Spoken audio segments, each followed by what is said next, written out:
إن الحمد لله نحمده ونستعينه ونستغفره ونؤمن به ونتوكل عليه ونعوذ بالله من شرور أنفسنا ومن سيئات أعمالنا من يهده الله فلا مضل له ومن يضلل فلا هادي له أي فلن تجد له وليا مرشدا ونشهد أن لا إله إلا الله وحده لا شريك له هو الذي لا ضد له ولا ند له لا مثل له ولا مثيل له لا وزير له ولا كفيل له لا شبه له ولا شبيه له لا ولد له ولا والد له وهو الواحد الفرد الصمد لم يلد ولم يولد ولم يكن له كفوا أحد ونشهد أن سيدنا ونبينا وحبيبنا وبشيرنا ونذيرنا وطبيبنا وطبيب أرواحنا وحبيبنا وحبيب ربنا محمدا عبد الله ورسوله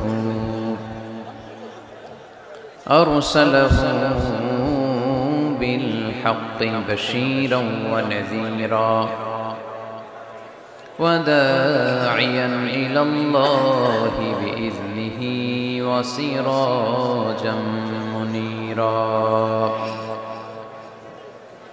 أما بعد فقد قال الله تعالى في كلامه المجيد وفي فرقانه الحميد أعوذ بالله من الشيطان الرجيم بسم الله الرحمن الرحيم وسارعوا إلى مغفرة من ربكم وجنة عرضها السماوات والأرض أعدت للمتقين إن الله وملائكته يصلون على النبي يا أيها الذين آمنوا صلوا عليه وسلموا تسليما اللهم صل على محمد وعلى آل محمد كما صليت على إبراهيم وعلى آل إبراهيم إنك حميد مجيد اللهم بارك على محمد وعلى آل محمد كما باركت على إبراهيم وعلى آل إبراهيم إنك حميد مجيد সকল প্রশংসার মালিককে সকল ক্ষমতার উৎসকে কেউ যেটা পারে না পারে কে কেউ যেটা দেখে না দেখে কে কেউ যেটা দেয় না দেয় কে সে আল্লাহর জন্য আমরা পড়ব আলহামদুলিল্লাহ। সবাই পড়ে রব্বানা লাকাল হামদ হামদান কাসীরান তাইয়িবান মুবারাকান ফীহি ইয়া রাব্বি লাকাল হামদু কামা ইয়ানবাগি লিজালালি ওয়াজহিকা ওয়া আযীমি সুলতানিকা লাকাল হামদু বিল ঈমান লাকাল হামদু বিল ইসলাম লাকাল হামদু বিল কুরআন। আমরা প্রশংসা করলাম কার? সব সময় প্রশংসা করব কার? খাওয়ার সময়, ঘুমানোর সময়, সব কিছুর সময় প্রশংসা চলবে একজনের। তিনি কে? আল্লাহ তাআলাকে রব হিসেবে পেয়ে আমরা খুশি না বেজার? আল্লাহ রাসূল সাল্লাল্লাহু আলাইহি ওয়াসাল্লামকে নবী হিসেবে পেয়ে আমরা খুশি না বেজার? আল্লাহ রাসূল সাল্লাল্লাহু আলাইহি ওয়াসাল্লামের চেয়ে শ্রেষ্ঠ মানুষ পৃথিবীতে হতে পারে? The most amazing personality in the world, গোটা বিশ্বের সবচাইতে অসাধারণ ব্যক্তিত্ব। তিনি মানুষ ছিলেন, কিন্তু সাধারণ মানুষ নন, অসাধারণ মানুষ। তিনি মানব, যেন তেন মানব নন, তিনি মহামানব। এজন্য তার প্রশংসা শুধু আমরাই করি না, গোটা বিশ্বের সবাই করে, ঠিক কিনা? বিষ্ণু ঈসা ইসলামকে লোকজন সুপারম্যান বলতে বাধ্য হয়েছে, মানে এমন লোক যে মাটি ধরলে এটা সোনা হয়ে যায়। পরশ পাথর ছিল তার হাতে। সুবহানাল্লাহ পড়েন। সে কোন বন্ধু বলো বেশি বিশ্বস্ত, সে কোন বন্ধু বলো বড় বিশ্বস্ত, কার কাছে মন খুলে দেয়া যায়, কার কাছে প্রাণ খুলে দেয়া যায়, হওয়া যায় অতি আশ্বস্ত, তার নাম আহমদ বড় বিশ্বস্ত। সুবহানাল্লাহ পড়েন। সাইয়েদনা ঈসা আলাইহিস সালামকে আল্লাহ পৃথিবীতে পাঠিয়েছেন শুধু এই অ্যানাউন্সমেন্টটা দেওয়ার জন্য যে ইয়াতি মিন বাদি ইসমুহু আহমদ, আমার পরে একজন নবী আসবে যার নাম হবে আহমদ, আহমদ বড় বিশ্বস্ত। এজন্য রাসূল সাল্লাল্লাহু আলাইহি ওয়াসাল্লামকে আমরা নবী হিসেবে পেয়ে খুশি না বেজার? ইসলামকে ধর্ম হিসেবে পেয়ে খুশি না বেজার? কিন্তু অনেকেই আমরা যে মুসলমান এটা নিয়ে খুশি না। তারা সাহসিকতার সাথে ঘোষণা দিতে পারে না যে ইন্নী মিনাল মুসলিমিন। কিন্তু আমাদের ইসলাম নিয়ে গর্ব করা উচিত, কারণ এই ধর্মকে পাঠিয়েছে কে? এটা মন মস্তিষ্ক প্রসূত কোনো ধর্ম নয়, ঠিক কিনা? এটা কি আমাদের বাপ দাদার কথা অনুযায়ী চলে? ইসলাম কি নেতার কথা অনুযায়ী চলে? মসজিদের ইমামের কথা অনুযায়ী চলে? ইসলামের বিধানগুলো সরাসরি নাজিল করেছে কে?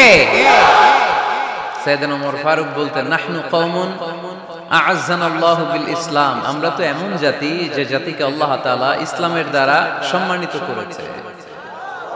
আমাদের সম্মান ইসলামে। আমাদের সম্মান কোথায়? ফাইন ইবতাগাইনাল ইজ্জাতা বিগাইরিহি আযাল্লানাল্লাহ, ইসলাম রেখে দিয়ে অন্য কোথাও যদি আমরা সম্মান তালাশ করি তাহলে আমাদেরকে অপমানিত করে ছাড়বে কে? এজন্য আমরা যে মুসলমান এটা বুক ফুলিয়ে বলা যাবে তো? পৃথিবীর সব নবীরা মুসলমান ছিলেন। আল্লাহর দেয়া ধর্মের নাম হচ্ছে ইসলাম, এবং এই ইসলামের বিজয় অবশ্যম্ভাবী। পড়েন সুবহানাল্লাহ। যার প্রমাণ আমরা পত্রপত্রিকা খুললে, ইন্টারনেট ব্রাউজ করলে, BBC news, Al Jazeera news, CNN, cable news নেটওয়ার্কের নিউজ পড়লে আমরা জানতে পারি যে গোটা বিশ্বের বিভিন্ন ধর্মাবলম্বী লোকেরা নিজেদের ধর্ম রেখে দিয়ে তারা কালিমা পড়ে মুসলমান হয়ে যাচ্ছে। খুশি লাগে আপনাদের? আপনারা কি জানেন যে আমরা ইবাদত করি মসজিদে, খ্রিস্টানরা ইবাদত করে কোথায়? গির্জায়, তাই না? গির্জাকে ইংরেজিতে কি বলে জানেন? চার্চ বলে। তো ইউরোপে এবং আমেরিকাতে যে গির্জাগুলো আছে, এই গির্জাগুলো তারা বিক্রি করতে শুরু করে দিয়েছে। এর কারণ খ্রিস্টানরা তাদের গির্জাগুলোতে ইবাদত করতে যায় না। আমরা তো নামাজ 3 ওয়াক্ত পড়ি, 2 ওয়াক্ত বা 5 ওয়াক্ত, 7 দিনে তো একবার হাজিরা দিতে যাই, ঠিক কিনা? তো ওদের এমন দশা আছে, ওদের গির্জাগুলোতে 1 মাসও যায় না, 6 মাসও একবার যায় না। তো এই গির্জা রাইখা লাভ আছে? লাভ নাই। এই গির্জা ওরা বিক্রি করতে শুরু করেছে, আর ওখানকার মুসলিম কমিউনিটির নেতারা এই সুযোগে এই গির্জাগুলো কম দামে কিনে এটারে মসজিদ বানাইতে শুরু করছে। ইউরোপ আমেরিকাতে আলহামদুলিল্লাহ, আপনারা শুনে খুশি হবেন, ওরা ইসলামিক সেন্টার বলে এগুলো। কি বলে? Islamic centre.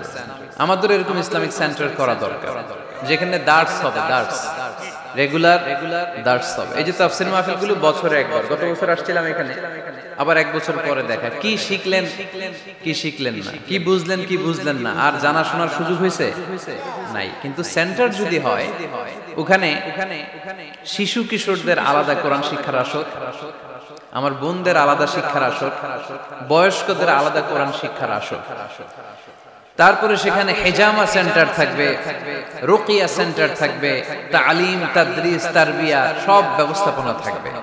এজন্য সব জায়গায় এরকম সেন্টার থাকার দরকার আছে না নাই? যতদিন আমরা এই ইউনাইটেড থাকব, ততদিন আমাদের দিকে চোখ তুলে তাকাবার খবরদারি কারো থাকবে না। আর ইউনিটি যখন ব্রেকডাউন করবে, আমরা শতদা বিভক্ত, একজন আরেকজনের গালি দিবে, একজন আরেকজনের কাফের বলবে, তখনই সমাজের সব শান্তি সুখ এগুলো বিনষ্ট হতে চলবে। জোরে বলেন ঠিক কিনা? মুসলিম উম্মাহর মধ্যে এখন এই সমস্যা, ইউনিটি নাই, we don't have any central leadership, আমাদের কেন্দ্রীয় নেতৃত্ব নাই। এই যে ফিলিস্তিনে যে মারে আমাদেরকে পাখির মতো গুলি করে, মিয়ানমারের রাখাইন রাজ্য থেকে 10 লক্ষ মুসলমান তাড়ায় দিল টেকনাফে, এখন তারা পাহাড়ি এলাকায় আশ্রয় নিয়েছে। সিরিয়াতে মার খেয়ে গোটা বিশ্বে এরা ছড়িয়ে আছে। এই যে মুসলমানরা গোটা বিশ্বে মার খায়, আমাদের পক্ষে কথা বলার মতো আমাদের কোন কেন্দ্রীয় লিডার আছে? সেন্ট্রাল লিডারশিপ নাই। আল খিলাফা আল ইসলামিয়া, ইসলামিক ক্যালিফেট, এটা নাই। এই সেন্ট্রাল লিডারশিপ না থাকার কারণে গোটা বিশ্বে আমরা আজ নির্যাতিত, নিষ্পেষিত, আমাদের কোনো মা বাপ নাই। জোরে কোন ঠিক কিনা? এদিকে লাথি মারলে ওইদিকে যাই, ওদিকে লাথি মারলে এদিকে আসে। আমাদের পক্ষ নিয়ে, আমাদের স্বার্থ নিয়ে যে কথা বলবে, জাতিসংঘে হুঙ্কার তুলবে, ওআইসি থেকে ঘোষণা আসবে, ওরকম একটা নেতাও আমাদের নাই। জোরে বলেন ঠিক কিনা? ওমরে ফারুকের মতো যদি একটা নেতা থাকতো, তাহলে গোটা বিশ্বে মুসলমানরা এক আমব্রেলার নিচে, এক ছাতার নিচে চলে আসতো, তাই না? এমন সাহাবী ছিলেন বিষ্ণু ঈসা ইসলাম তার ব্যাপারে বলেছেন, আশাদ্দুহুম ফি আমরিল্লাহি উমর, আল্লাহর জমিনে আল্লাহর দ্বীন বাস্তবায়নের জন্য সবচেয়ে কঠিন সাহাবী ছিল যিনি, তিনি হচ্ছেন উমর। মুনাফিকরা ওমরে ফারুককে দেখে ভয় পেত, খোদ শয়তান ইবলিস ওমরে ফারুককে দেখে ভয় পেত। আলহামদুলিল্লাহ পড়বেন না? বিষ্ণু ঈসা ইসলাম বলতেন, ওমর তুমি যদি এই রাস্তা দিয়ে হাঁটো আর শয়তান তোমারে দেখে, তাহলে শয়তান এই রাস্তা রেখে দিয়ে অন্য রাস্তা দিয়ে হাঁটে। লা নাবিয়্যা বা'দি ওয়ালা রাসূলা, আল্লাহ রাসূল বললেন আমার পরে কোনো নবীও নাই, রাসূলও নাই, তবে আমার পরে কেউ যদি নবী হতো, ওমর নবী হয়ে যেত। এরকম একজন ওমরের আমাদের দরকার, এরকম একজন ওমরের অপেক্ষায় আমরা। একজন হলেই চলবে, কয়জন লাগবে? যুগ জামানা পাল্টে দিতে চাই না অনেক জন, এক মানুষই আনতে পারে জাতির জাগরণ। এক মানুষই বিপদকালে বাঁচায় কাফেলা, ক্ষুদ্র ডিঙ্গি বাঁচায় জাহাজ অসীম দরিয়ায়। কয়জন ওমর দরকার? আমরা সেই উমরের জন্য অপেক্ষা করছি, যার নেতৃত্বে, যেই আল ইমাম আল মাহদি, যার নেতৃত্বে গোটা বিশ্বে শান্তি, সভ্যতা, ভদ্রতা আবার প্রতিষ্ঠিত হবে। এক ছাতার নিচে মুসলমানেরা থাকবে, কেউ কারো ব্যাপারে হৃদয়ে কোনো বিদ্বেষ রাখবে, ঘৃণা রাখবে, কেউ কাউকে গালি দিবে না। এই সুসম্পর্ক, এই ঐক্যের জন্যই ইসলাম একসাথে উদখুলু ফিস সিলমি কাফা, পরিপূর্ণভাবে সবাই মিলে ইসলামের রশিকে আঁকড়ে ধরো, তাহলেই বরকত দিবে কে? ওমরে ফারুক বলতেন, নাহনু কওমুন আ'আজ্জানাল্লাহু বিল ইসলাম, আমরা তো এমন জাতি যে জাতিকে আল্লাহ তাআলা ইসলাম দিয়ে সম্মানিত করেছে। আমাদের সম্মান ইসলামে, এখন ইসলাম রেখে দিয়ে অন্য জায়গায় সম্মান খুঁজি, এজন্যই লাঠি খায়, এজন্যই অপমানিত, এজন্যই নেতৃত্ব শূন্য, জোরে বলেন ঠিক কিনা? গোড়ার দিকে যদি না যায়, মূলের দিকে যদি ফিরে না আসে, আমাদেরকে গালি দেয় মৌলবাদ। মৌলবাদ মানে হচ্ছে যে মূলের দিকে ফিরে আসে, return back to the root. শিখর থেকে, শেকড় থেকে শিখরে, শিখরে যেতে হলে আগে শেকড়ে যেতে হবে, জোরে বলেন ঠিক কিনা? এজন্য ঐক্যের কোনো বিকল্প নাই। আমি আমার আলোচনার শুরুতেই এই মেসেজটা আপনাদের কাছে ড্রপ করতে চাই যে আসুন আমরা কাদা ছোড়াছুড়ি ছেড়ে দেই, হিংসা বিদ্বেষ ভুলে যাই, হৃদয়টারে সবার জন্য উজাড় করে দেই। মুমিনদের হৃদয়ে থাকবে সবার জন্য ভালোবাসা। কি থাকবে? আল্লাহ রাসূল সাল্লাল্লাহু আলাইহি ওয়াসাল্লাম মক্কা থেকে যখন মদিনাতে গেলেন, তিনি দেখলেন দলে দলে লোকজন কালিমা পড়ে মুসলমান হচ্ছে, বড় একটা মুসলিম কমিউনিটি গড়ে ওঠে। আল্লাহ রাসূল সাল্লাল্লাহু আলাইহি ওয়াসাল্লাম খেয়াল করে দেখলেন ওখানে শুধু মুসলিম কমিউনিটি নয়, ওখানে জিউস কমিউনিটি আছে, মানে ইহুদি কমিউনিটি। মদিনাতে ইহুদিরাও থাকতো। আবার খেয়াল করে দেখলেন আশেপাশে খ্রিস্টান কমিউনিটিও আছে। তাহলে মোট কয়টা কমিউনিটি হইল? রাসূল সাল্লাল্লাহু আলাইহি ওয়াসাল্লাম এই তিন দলকে নিয়ে একটা চার্টার করলেন। চার্টার ইতিহাসে এটা মদিনা চার্টার নামে পরিচিত, মদিনা সনদ। সুবহানাল্লাহ পড়েন। তিন ধর্মের লোক, তিন জাতি একসাথে থাকে, আর আমরা এক বাঙালি এক দেশে থাকতে পারি না। এক দল আরেক দলের বলে তুমি ভারতপন্থী, ওই দল আরেক দলের বলে তুমি পাকিস্তানপন্থী। বাংলাদেশপন্থী কেউ হতে চায় না। আমরা কোন পন্থী? জোরে বলতে হবে। দেশের স্বার্থটারে সামনে নিয়ে আসতাম। তো সম্মানিত সুধী, রাসূল সাল্লাল্লাহু আলাইহি ওয়াসাল্লাম ইহুদিদের সাথে বসেছেন। মদিনা চার্টারে যদি তিন ধর্মের লোক থাকে, মানে Muslim community, Jews community and the Christian community যদি থাকে, তার মানে এই মদিনা সনদের মধ্যে স্বাক্ষর করেছিল তিন কমিউনিটির নেতারা।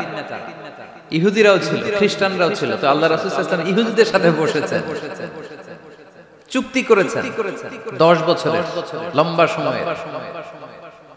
খ্রিস্টানদের সাথে চুক্তি করেছেন। রাসূল সাল্লাল্লাহু আলাইহি ওয়াসাল্লাম খ্রিস্টানের সাথে বসতে পারে, ইহুদির সাথে বসে সনদ তৈরি করতে পারে, মদিনার সনদ। কিন্তু আমরা মুসলমানের সাথে বসতে পারি, একজন আরেকজনের ছায়া দেখতে পারে না। হিংসা, বিদ্বেষ, জেলাসি, অহংকার, ঠিক কিনা? লা ইয়াদখুলুল জান্নাতা মান কানা ফি কলবিহি হাববাতু খারদাল মিনাল কিবর। যার অন্তরে যাররা পরিমাণ অহংকার থাকে, সে কোশ্চিনকালেও আল্লাহর জান্নাতে প্রবেশ করতে পারবে না। আমরা যেন এই অহংকার থেকে মুক্ত হতে পারি, আমরা যেন ব্রড মাইন্ডেড হতে পারি, আমরা যেন ভিন্ন মতের লোকদেরকে রেসপেক্ট করতে পারি, ভিন্ন মতকেও যেন আমরা সহ্য করতে পারি। আমাদের দেশে এত কাদা ছোড়াছুড়ি, এত মারামারি কেন জানেন? আমরা ভিন্ন মতকে দমন করতে চাই, ভিন্ন মতকে আমরা স্পেস দিতে চাই না, ফলেই এত ঠেলাঠেলি। এজন্য মতামত বিভিন্ন থাকবে। This is the beauty of Islam, unity in diversity. Unity in diversity, ঐক্য হবে বৈচিত্র্যের মাঝে। আমাদেরকে ঐক্য খুঁজতে হবে। এক একজন এক এক চেহারা। এই তুমি কালা হইলা কেন, তুমি খাটো হইলা কেন, তুমি লম্বু কেন, এরকম বললে চলবে? এই মেয়ে তুমি বিএনপি করো কেন, তুমি জামাত ইসলাম করো কেন, সব আমলিগ হয়ে যাও, বলা যাবে? তুমি এই পিসাবের মুরিদ কেন, আমি যে পিসাবের মুরিদ হইছি ওইখানে আসো না কেন, বলা যাবে? না। Unity in diversity. রাসূল সাল্লাল্লাহু আলাইহি ওয়াসাল্লাম ইহুদিদেরকে স্পেস দিয়েছেন, খ্রিস্টানদেরকে স্পেস দিয়েছেন। মনে রাখতে হবে, ঐক্য প্রক্রিয়ার নাম হচ্ছে, এটা এমন একটা প্রক্রিয়া যেখানে সবাই একই চিন্তা চেতনা পোষণ করবে এমনটা নয়, বরং এক একজনের এক এক চিন্তা, কিন্তু মৌলিক বিষয়ে সবাই এক। ইউনিটি ইন ডাইভার্সিটি, বৈচিত্র্যের মাঝে আমাদেরকে ঐক্য খুঁজতে হবে। প্রিয় ভাইরা, কথা বুঝতে পেরেছেন? আপনারা কি ঐক্যের পক্ষে না বিপক্ষে? আমরা যেন ঐক্যবদ্ধ হতে পারি, আল্লাহ তুমি তৌফিক দান করো। আমরা যেন হিংসা বিদ্বেষ ভুলে যে ইসলামের কল্যাণে কাজ করতে পারি, তুমি তৌফিক দান করো। আরো জোরে পড়ি আমিন। লক্ষ্মীপুর দৌলত খাঁ বাড়ির যুব সমাজের উদ্যোগে আজকের 2 দিন ব্যাপী তাফসীরুল কোরআনের মাহফিলের সমাপনী রজনী। আজকের প্রোগ্রামের সম্মানিত সভাপতি হচ্ছেন অধ্যক্ষ গোলাম সরওয়ার সাঈদী পীর সাহেব, আড়াইবাড়ি দরবার শরীফ, আমার প্রিয় নানা ভাই। উনি ফোন করে বললেন যে আসবেন প্রোগ্রামে আর কি। তো আসতেছেন আমার সাথে দেখা করার জন্য, অনেকদিন দেখা হয় না। মাঝখানে মালয়েশিয়াতে গিয়েছিলেন, দুই নানা নাতি মিলে ঘুরছি অনেক জায়গায়। মালয়েশিয়ার এক মন্ত্রণালয়ে আমরা অনেক ঘুরলাম, অনেকের সাথে আমরা মিটিং করলাম। তো হঠাৎ করে শুনলাম এখন স্টেজে ওঠার আগে নানা ভাই অসুস্থ হয়ে গেছে, শ্বাসকষ্ট হচ্ছে, আসার কথা ছিল, এখন হসপিটালে যাবে। তো আমরা আমার প্রিয় নানা ভাইয়ের জন্য সবাই মিলে আজকের প্রোগ্রাম থেকে দোয়া করি, আল্লাহ তাআলা যেন শিফায়ে কামেলা আজেলা নসিব করে, খুব দ্রুত সুস্থ হয়ে আবার যেন দাওয়াতি কাজে মনোনিবেশ করতে পারে, আল্লাহ তৌফিক দান করুক। আজকের প্রোগ্রামের সহসভাপতি হচ্ছেন মাওলানা আমিরুল ইসলাম সিদ্দিকী, খতিব, লক্ষ্মীপুর কেন্দ্রীয় জামে মসজিদ। আসছেন উনি? আচ্ছা, আপনি। প্রধান অতিথি জনাব অ্যাডভোকেট রাশেদুল কাউসার ভূঁইয়া জীবন, চেয়ারম্যান উপজেলা পরিষদ। আসছে? বিশেষ কাজে ঢাকা। বিশেষ অতিথি জনাব ইখতিয়ার আলম রনি, সাধারণ সম্পাদক বাংলাদেশ আওয়ামী লীগ, ৯ নং কায়েমপুর ইউনিয়ন শাখা। আসছে? মাশাআল্লাহ। তারপর আপনাদের এখানে আইন মন্ত্রী আপনাদের পাশের গ্রামে, ওনার লোকেরা এসে দেখা করলো, আমি সালামও বললাম। ওনার আম্মা অসুস্থ, দোয়া চেয়েছে, আমরা দোয়া করি ওনার আম্মাকে আল্লাহ তাআলা সুস্থতা দান করুন। সম্মানিত ভাইরা, আমরা আর কথা না বাড়িয়ে সরাসরি আলোচনায় চলে যাই। আমি আপনাদের খেদমতে পবিত্র কালামুল্লাহ মাজিদের সূরাত আলে ইমরানের 133 নম্বর আয়াত তেলাওয়াত করেছি। সূরাটার নাম হচ্ছে সূরাত আলে ইমরান, ইমরানের বংশধর। ইমরান কে ছিল আপনারা জানেন? মারিয়াম আলাইহিস সালামের পিতা, ঈসা আলাইহিস সালামের নানা। সুবহানাল্লাহ পড়বেন না? ওনাদের ফ্যামিলিটা আল্লাহ তাআলার কাছে এতটাই পছন্দনীয় ছিল যে এই ফ্যামিলির নামে আল্লাহ কোরআনে একটা সূরাই দিয়ে দিলেন, আলে ইমরান। আরবিতে পরিবার বা ফ্যামিলি, এটা বোঝানোর জন্য আরবিতে দুইটা শব্দ ব্যবহার হয়, এক হচ্ছে আহাল আর একটা আল। আহাল এটা সম্মানিতদের ক্ষেত্রেও হয়, আবার সাধারণ মানুষদের ক্ষেত্রেও হয়। যেমন রাসূল সাল্লাল্লাহু আলাইহি ওয়াসাল্লামের পরিবার বর্গ, ওনারা অনেক সম্মানিত, অনেক সম্মানিত। তো আল্লাহ রাসূল সাল্লাল্লাহু আলাইহি ওয়াসাল্লামের পরিবারের ক্ষেত্রে বলা হয় আহলে বাইত। আবার আমার পরিবার, আপনার পরিবার, আমাদের পরিবার বা স্ত্রী, এটা বোঝাতে আরবিতে আহাল শব্দটা ব্যবহৃত হয়।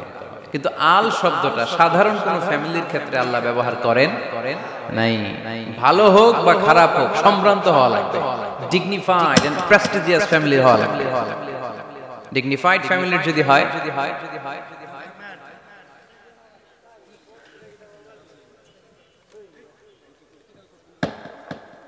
very dignified and prestigious family যদি হয়, হইছে এই তো ঠিক হয়ে গেছে, বসো বসো বসে যাও। very dignified and prestigious family যদি হয়, সেক্ষেত্রে আল্লাহ কোরআনে আল বলেছেন। যেমন ইমরানের পরিবারের কথা বোঝাতে যে আল্লাহ বলেছেন আলে ইমরান। দাউদ আলাইহিস সালামের পরিচয় দিতে যে পরিবারের কথা বলতে যে আল্লাহ বলেছেন আলে দাউদ। আবার ফেরাউনের বংশ বা পরিবারের কথা বলতে যে আল্লাহ বলেছেন আলে ফিরআউন। তাহলে পরিবারের আরবি দুইটা, একটা আল আর একটা আহাল। আহাল এটা সম্মানিত এবং সাধারণ উভয় ক্ষেত্রেই ব্যবহার করেন আল্লাহ তাআলা। আর আল এটা শুধু ডিগনিফাইড এন্ড প্রেস্টিজিয়াস ফ্যামিলি, ভালো হোক ফ্যামিলিটা বা খারাপ হোক, সেক্ষেত্রে আল্লাহ ব্যবহার করেন। তারই ধারাবাহিকতায় ইমরান, ওনার যে ফ্যামিলি, মারিয়াম আলাইহিস সালাম ছিলেন তার কন্যা, তার স্ত্রীর নাম ছিল হান্না বিনতে ফাখুস। এই ফ্যামিলিটা আল্লাহর কাছে বড় প্রিয় একটা ফ্যামিলি। এজন্য আল্লাহ তাআলা এই ফ্যামিলির নামে কোরআনে একটা সূরা দিয়েছেন। কোরআনের চ্যাপ্টারাইজেশন গুলো অনেক সুন্দর। আমি প্রায় বলে থাকি, মানুষের নামে সূরা, প্রাণীর নামে সূরা, বংশের নামে একটা সূরা আছে, সূরাতুল কুরাইশ আছে না? এর একটা বংশের নামে, তাই না? প্রাণীর নামে আছে বড় প্রাণী, ছোট প্রাণী। স্থলের সবচেয়ে বড় প্রাণী হাতি আছে না সূরা? সূরা ফিল। আবার স্থলের সবচেয়ে ছোট প্রাণী পিঁপড়া আছে না? আন্নাম, সূরাতু আন-নামল। তারপর মৌমাছির নামে আছে সূরা, সূরাতু আন-নাহল। মধু খান তো আপনারা? মধু, খাঁটি মধু পাওয়া যায় এলাকায়, খুব পাওয়ারফুল খাবার। কিন্তু সাইবেরিয়ান এলাকায় ওরা মদ খায়। জিজ্ঞেস করলাম কেন? কয় খুব ঠান্ডা। আমি বললাম মধু খায়, আরো বেশি গরম হবে। মদ খেলেও শরীর গরম হয়, কিন্তু মধু খেলে তার চেয়ে বেশি গরম হয়। রাসূল সাল্লাল্লাহু আলাইহি ওয়াসাল্লাম মধু খেতেন। কিছু কিছু হাদিয়া আল্লাহ রাসূল সাল্লাল্লাহু আলাইহি ওয়াসাল্লাম ফিরিয়ে দিতেন না। এর মধ্যে একটা হচ্ছে মধু।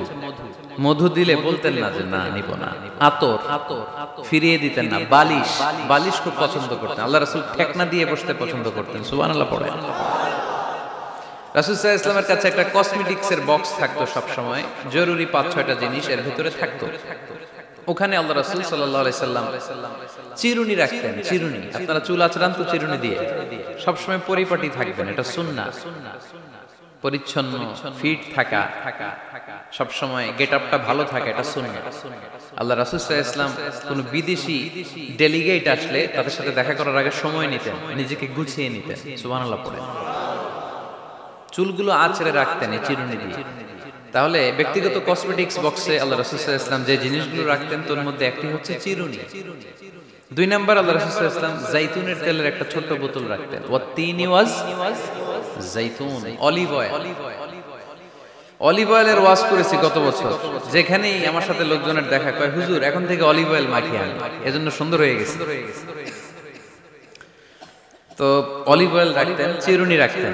এরপরে সুরমাদানি রাখতেন, সুরমা চোখে আল্লাহ রাসূল সাল্লাল্লাহু আলাইহি ওয়াসাল্লাম সুরমা দিতেন। এরপর আল্লাহ রাসূল সাল্লাল্লাহু আলাইহি ওয়াসাল্লাম উতুর রাখতেন, উতুর পারফিউম, আতর দিতেন। কিছু কিছু বিষয় আছে আরবাউন মিন সুনানিল মুরসালিন, 4টা সুন্নাহ আছে সব নবীদের সুন্নাহ, সবাই এটা করেছেন। এর মধ্যে একটা হচ্ছে উতুর, সব নবীরা আতর দিতেন। সুবহানাল্লাহ, বাড়িতে যাই বলেন আতর দিবেন, এটা সুন্নাহ। আপনার ইমপ্রেশনটাকে আরো সুন্দর করবে। First impression lasts long. প্রথম দেখায় যারা ভালো লাগে এটা সবসময় ভালো লাগে, ঠিক কিনা? প্রথমেই যদি কারোর সাথে কথা বলতে যাওয়ার পরে দেখা যায় আপনারা দেখতে খারাপ লাগে, গায়ে দুর্গন্ধ, আসবে আর আপনার কাছে? আসবে না। এরপর আসিওয়াক, ওই কসমেটিক্স বক্সে আল্লাহ রাসূল সাল্লাল্লাহু আলাইহি ওয়াসাল্লাম মেসওয়াক রাখতেন। কি রাখতেন? এটাও সব নবীদের সুন্নাহ। তো আমরা যেন পরিপাটি থাকি সবসময় যেন পরিপাটি থাকি। তো মৌমাছির নামে সূরা দিলেন। এরকম এক ভাই বলল যে মাকড়সার নামে, হ্যাঁ, আল আনকাবুত নামে সূরা দিয়েছে। এভাবে আল্লাহ তাআলা পরিবারের নামে সূরা দিয়েছেন। ওই সূরাটার নাম আলে ইমরান। কি নাম?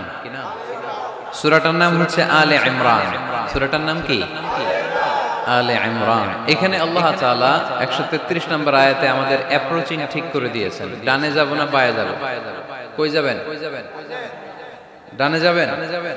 ডানে আছে ক্ষমা আর আছে জান্নাত। ডানে আছে কি? আর আছে? সবাই বলেন, ডানে আছে কি?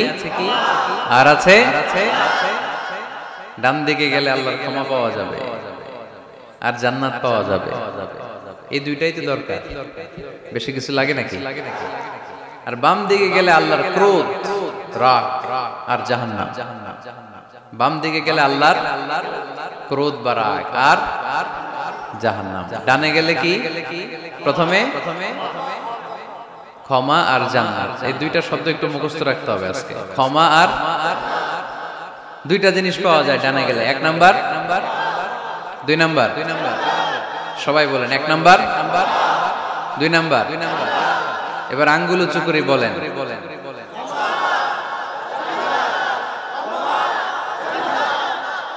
মাশাআল্লাহ। তাহলে ডানে গেলে পাওয়া যায় ক্ষমা আর জান্নাত, বায়ে গেলে পাওয়া যায় আল্লাহর ক্রোধ বা রাগ আর জাহান্নাম। নাও দ্য ডিসিশন ইজ ইয়ার্স। সিদ্ধান্ত আপনাদের। where to go, where to approach and where to proceed, where to move on, কোন দিকে যাবেন? এই কয়েকজনের সিদ্ধান্ত ডানে, বাকিদের? আপনাদেরও ডানে। যারা দাঁড়ায় আছেন তাহলে আওয়াজ করে বলতে হবে, ছুটবো কোথায়, ডানে না বায়ে? আল্লাহ এটাই বলেছেন, ওয়াসারিউ ইলা মাগফিরাতিন মির রাব্বিকুম ওয়া জান্নাতিন আরদুহাস সামাওয়াতু ওয়াল আরদ। ছোট, সারিউ মানে ছোট। যারা আলেম আছেন তারা জানেন সারিউ মানে কি? ছোট, ধাবিত হও ইলা মাগফিরাতিন মির রাব্বিকুম, তোমার রবের পক্ষ থেকে ক্ষমার দিকে, ওয়া জান্নাতিন, আর এমন জান্নাতের দিকে, আরদুহাস সামাওয়াতু ওয়াল আরদ, যে জান্নাতের বিস্তৃতি হচ্ছে আকাশ জমিন বিস্তৃত। পড়েন সুবহানাল্লাহ। তাহলে আল্লাহ ডান দিকে ছুটতে বললেন, ক্ষমার দিকে ছোট, জান্নাতের দিকে ছোট। ক্ষমা লাভের প্রতিযোগিতা করো, জান্নাত লাভের প্রতিযোগিতা করো। কিন্তু আমরা কি ক্ষমা আর জান্নাত লাভের প্রতিযোগিতা করি? আমরা কি ভালো কাজের প্রতিযোগিতা করি? আল্লাহ বললেন ফাস্তাবিকুল খায়রাত, ভালো কাজের জন্য প্রতিযোগিতা করো। আমরাও প্রতিযোগিতা করি খারাপ কাজের, তাই না? দুনিয়া কামানোর প্রতিযোগিতা করি আমরা। কি করে বেশি অর্থ উপার্জন করা যায়, হালাল পন্থায় হোক বা হারাম পন্থায় হোক, টাকা কামানোর প্রতিযোগিতা আসরা নাই। ক্ষমতার দাপট দেখিয়ে লড়াইয়ে টিকে থাকার প্রতিযোগিতা করি আমরা, জোরে কোন ঠিক কিনা? আমরা প্রাসাদ বানানোর প্রতিযোগিতা করি, আমরা বিশ্ব সুন্দরী প্রতিযোগিতা করি, আমরা প্রতিযোগিতা করি কে হবে মাসুদ রানা। এটাও জানেন আপনারা? কে হবে সৎ মানুষ, কে হবে আদর্শ বাংলাদেশী, এরকম প্রতিযোগিতা আছে। সবাই কি হইতে চায়? মাসুদ রানা। বিশ্ব সুন্দরীর প্রতিযোগিতা, মাসুদ রানার প্রতিযোগিতা, টাকা কামানোর প্রতিযোগিতা, ক্ষমতার লড়াইয়ে টিকে থাকার প্রতিযোগিতা। কিন্তু আল্লাহ বললেন নো, ফাস্তাবিকুল খায়রাত, ভালো কাজের প্রতিযোগিতা করো। আল্লাহ বুঝাতে চাইলেন দুনিয়ার ক্ষণস্থায়ী প্রতিযোগিতায় নেমে সময় নষ্ট করো না, ভালো কাজের প্রতিযোগিতা করো। আর ক্ষমার জান্নাত লাভের জন্য ছোট। এটা এমন জান্নাত যেই জান্নাতটা আকাশ জমিন বিস্তৃত। সুবহানাল্লাহ। ওয়াসারিউ ইলা মাগফিরাতিন মির রাব্বিকুম ওয়া জান্নাতিন আরদুহাস সামাওয়াতু ওয়াল আরদ উইদ্দাত লিল মুত্তাকিন। সুবহানাল্লাহ পড়েন। ও আমার গোলামেরা, আমার বান্দারা, ছোট, দৌড়াও, জান্নাতের দিকে দৌড়াও, ক্ষমার দিকে দৌড়াও। ক্ষমা অর্জনের জন্য প্রতিযোগিতা করো, জান্নাত লাভের প্রতিযোগিতা করো। এমন জান্নাত আরদুহাস সামাওয়াতু ওয়াল আরদ, যেই জান্নাত আকাশ জমিন পর্যন্ত বিস্তৃত, বিশাল জান্নাত। জান্নাতে কি ধাক্কা ধাক্কি আছে? ঠেলাঠেলি, জায়গা নিয়ে মারামারি? আমাদের বাংলাদেশে জায়গা নিয়ে মারামারি আছে না নাই? কোর্ট পর্যন্ত গড়ায়, তাই না? সামান্য 1 বিঘত জায়গার জন্য কোথায় চলে যায়? কোর্টে। কোর্ট পর্যন্ত গড়ায়। কিন্তু জান্নাতে এই জায়গা নিয়ে ধাক্কাধাক্কি হবে? বিশাল জান্নাত, বিশাল জান্নাত। সর্বশেষ যে লোকটা 1000 বছর জাহান্নামে পড়ার পরে জান্নাতে ঢুকবে, ওই লোকের জান্নাতের যে সাইজ হবে এটা এই দুনিয়ার সাইজের 10 গুণ বড় হবে। আগের কালে আমাদের যে দরজাগুলো ছিল গ্রাম বাংলায়, দরজাগুলোর 2টা কপাট ছিল, জানেন? 2টা কপাট একসাথে আইনার পরে তালা লাগাইতে। এখনই না এক কপাটের দরজা শার্ট করে খুলে যায়, এখনো আছে। তো আল্লাহ রাসূল সাল্লাল্লাহু আলাইহি ওয়াসাল্লাম বললেন জান্নাতের যে দরজার 2টা কপাট, এই 2টা কপাটের একটা কপাট কত বড় শোনো। ইন্না আল মিসরাআইন মিন মাসারি'আল জান্নাহ মা বাইনা মাক্কাহ ওয়া হাজার। জান্নাতের 2 দরজার 2 কপাটের একটার সাইজ হচ্ছে সৌদির মক্কা শহর থেকে বাহরাইনের হাজার শহর যত দূর, জান্নাতের একটা কপাটের দূরত্ব তত দূর। এর মানে হচ্ছে সৌদির মক্কা শহর থেকে বাহরাইন যত দূর, ওই হিসাবে কয়েকশো কোটি লোক, কয়েকশো একসাথে জান্নাতে ঢুকবে। এক ধাক্কায় কয়েকশো কোটি কিংবা কয়েক হাজার কোটি ঢুকে যাবে। তাহলে ওই জান্নাতে কোনো ধাক্কা ধাক্কি, ঠেলাঠেলি, কিলাকিলি। সুবহানাল্লাহ পড়ুন। ওয়াসারিউ ইলা মাগফিরাতিন মির রাব্বিকুম ওয়া জান্নাতিন 'আরদুহাস সামাওয়াতু ওয়াল আরদ উ'ইদ্দাত লিল মুত্তাকিন। আল্লাহ বললেন ক্ষমার দিকে ছোট, আর এমন জান্নাতের দিকে ছোট যেই জান্নাতটা আকাশ জমিন বিস্তৃত। উ'ইদ্দাত লিল মুত্তাকিন, মুত্তাকিনদের জন্য এই জান্নাতকে তৈরি করে রেখেছে কে? তার মানে জান্নাত একটা সাম্প্রদায়িক জায়গা। জান্নাত একটা কি জায়গা? যেখানে মুত্তাকিরা ছাড়া কেউ ঢুকতে পারবে নাকি সবাই ঢুকতে পারবে? সবাই ঢুকতে পারবে না, ওখানে শুধু মুত্তাকিনরা ঢুকতে পারবে। উ'ইদ্দাত লিল মুত্তাকিন, এটা মুত্তাকিনদের জন্য আল্লাহ তাআলা তৈরি করে রেখেছে। হাদিসে কুদসিতে আল্লাহ তাআলা বলেছেন, এই উ'ইদ্দাতের এই শব্দের ব্যবহারই করেছেন আ'দাতু লিইবাদিয়াস সালিহিন, আমি আমার নেককার বান্দাদের জন্য এমন জান্নাত বানিয়েছি মা লা আইনুন রাআত, পৃথিবীর কোন চোখ ওই জান্নাতের সৌন্দর্য দেখে নাই। ওয়ালা উযুনুন সামিআত, পৃথিবীর কোন কান জান্নাতের কোন সুন্দর শব্দের আওয়াজ শুনে নাই। ওয়ালা খাতারা আলা কলবি বাশার, মানুষ কল্পনাও করতে পারবে না যে জান্নাত কত সুন্দর। সুবহানাল্লাহ, আর আসতে পড়ে। আল্লাহ বললেন উ'ইদ্দাত লিল মুত্তাকিন, আমি আমার মুত্তাকিন বান্দাদের জন্য তৈরি করেছি। মুত্তাকিরা ছাড়া কেউ জান্নাতে প্রবেশ করতে পারবে নাকি? পারবে না। এখন মুত্তাকি কারা, তাদের বর্ণনা আল্লাহ সামনে দিবেন, শুনবেন আপনারা। আচ্ছা, এটা হচ্ছে কোরআনের একটা বর্ণনা ভঙ্গি। কোরআনের মধ্যে অনেক বেশি কোহেরেন্স আছে, সিকোয়েন্সটা অনেক সুন্দর। যখনই আল্লাহ বলবেন কাফিরিন, কাফের কারা, তার বর্ণনা দিবেন। এরপর যখন আল্লাহ বলবেন মুনাফিকিন, মুনাফিকিন কারা, আল্লাহ বর্ণনা দিবেন। এরপর যখনই আল্লাহ বলেছেন মুত্তাকিন, মুত্তাকিন কারা, তারপরে তার বর্ণনা দিবেন। সুবহানাল্লাহ পড়ে। যেমন আল্লাহ সূরা বাকারার শুরুতেই মুত্তাকিদের বর্ণনা দিয়েছেন। আল্লাহ দ্ব্যর্থহীন কণ্ঠে ঘোষণা করে বলেছেন যালিকাল কিতাবু লা রাইবা ফীহি হুদাল লিল মুত্তাকিন, এই কিতাবটা এমন কিতাব যেই কিতাবে কোনো সন্দেহ নাই, আর এটা হুদাল্লিল, সবাই বলেন হুদাল্লিল, এটা মুত্তাকিদের জন্য পথ প্রদর্শনকারী। যে কাউকে এই কিতাব পথ দেখায় না। ওয়ালা ইয়াজিদিজ যালিমিনা ইল্লা খাসারা, জালেমদেরকে এই কিতাব পথ দেখায় না, তাদের ক্ষতির মাত্রাটাই বাড়ায়। মুত্তাকিদের পথ দেখায়, জালেমদের ক্ষতির মাত্রা বাড়ায়। দোষ কি কোরআনের? কোরআনের। যেমন দুধ, এটা সবার উপকারে আসে না, কিন্তু দোষটা কি দুধের? দুধ হচ্ছে সুষম খাবার, এটার মধ্যে খাদ্য উপাদানের যে 6টা পোরশন সবটাই আছে, কিন্তু সবাই হজম করতে পারে না। পেট যদি খারাপ হয় দুধ খাওয়া যাবে? তাহলে দোষ কি দুধের না যার পেট খারাপ তার? সুবহানাল্লাহ পড়ে। কোরআনের কোনো দোষ নাই, এটা হুদাল লিল মুত্তাকিন, এটা মুত্তাকিদের জন্য পথ প্রদর্শনকারী। মুত্তাকি কারা? আল্লাযীনা ইউমিনুনা বিল গায়ব ওয়া ইউকিমুনাস সালাতা ওয়া মিম্মা রাযাকনাহুম ইউনফিকুন। আল্লাহ ওইখানে বর্ণনা দিলেন একভাবে, এই জায়গায় আল্লাহ তাআলা মুত্তাকিদের বর্ণনা দিলেন আরেকভাবে। সুবহানাল্লাহ পড়ে।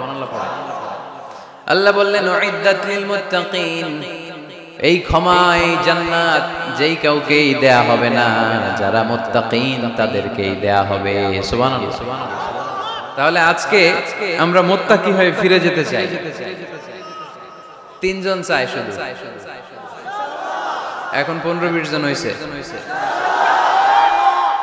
সবাই যান।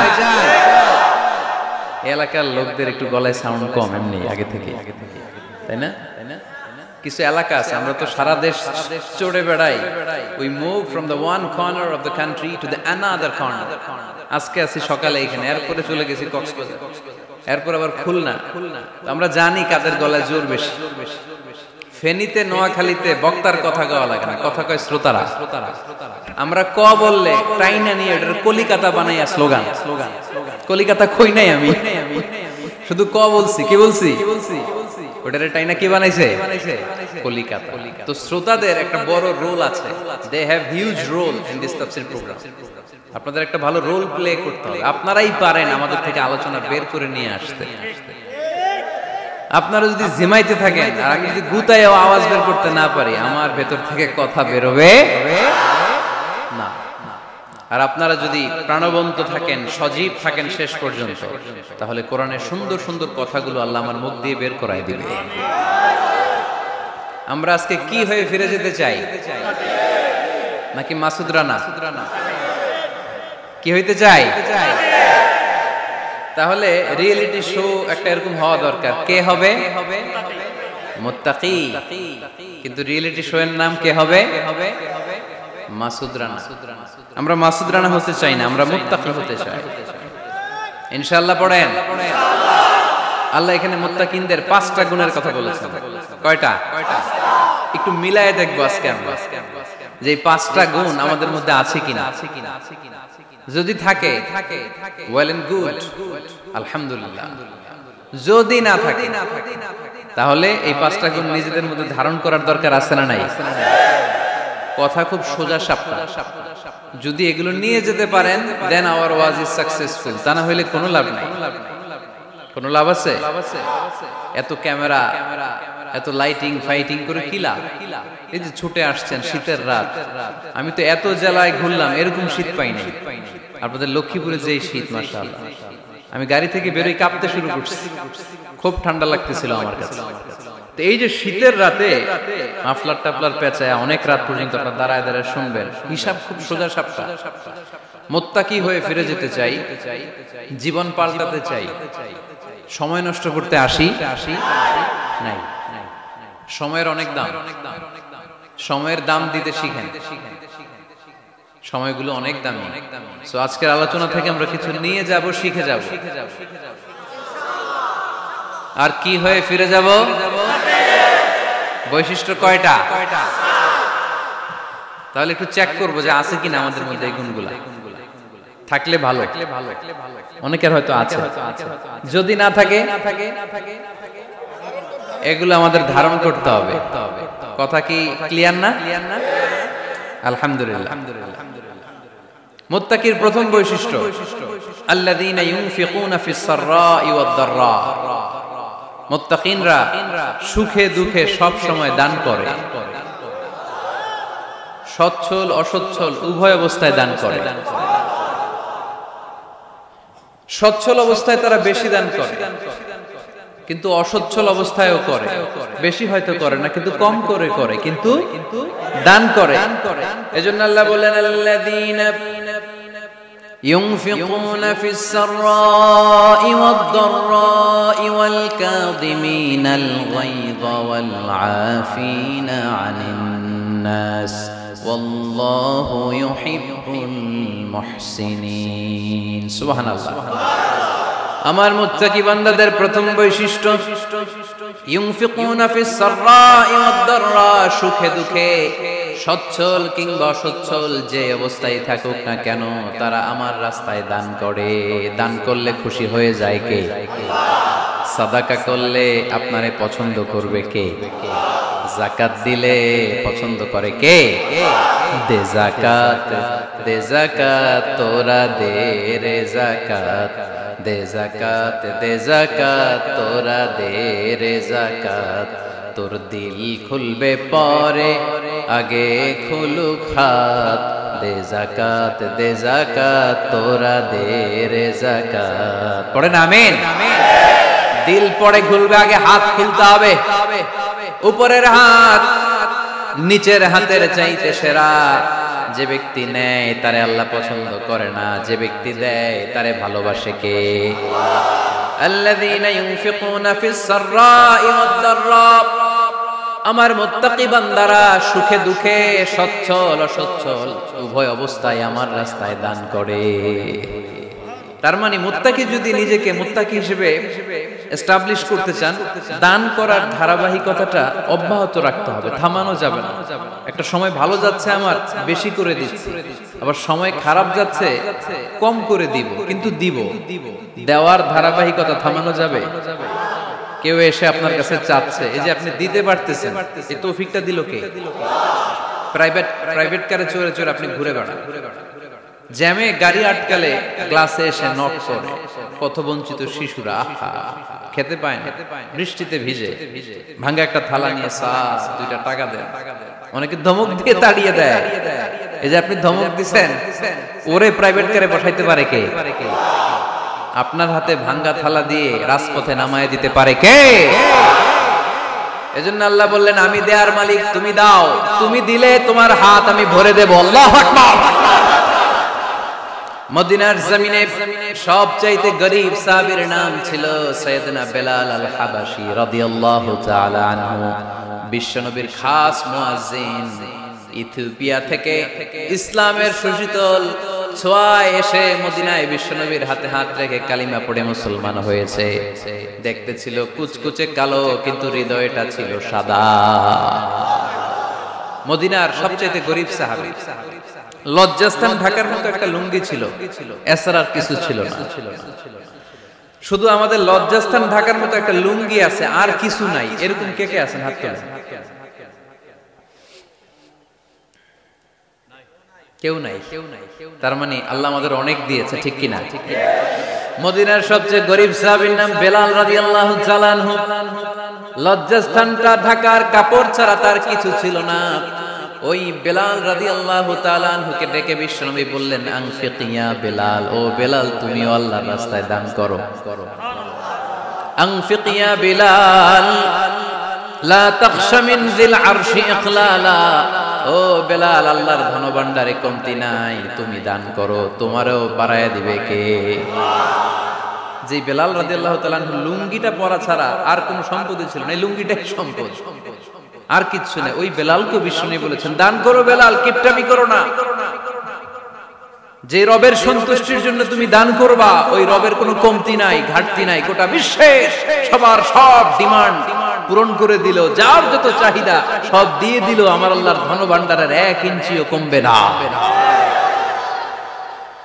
এজন্য মুত্তাকিদের প্রথম বৈশিষ্ট্য, আল্লাযীনা ينفقون في السراء والضراء والكاظمين الغيظ والعافين عن الناس والله يحب المحسنين। মুত্তাকিনদের প্রথম বৈশিষ্ট্য, সুখে দুঃখে সব সময় দান করে একজনের খুশির জন্য। তিনি কে?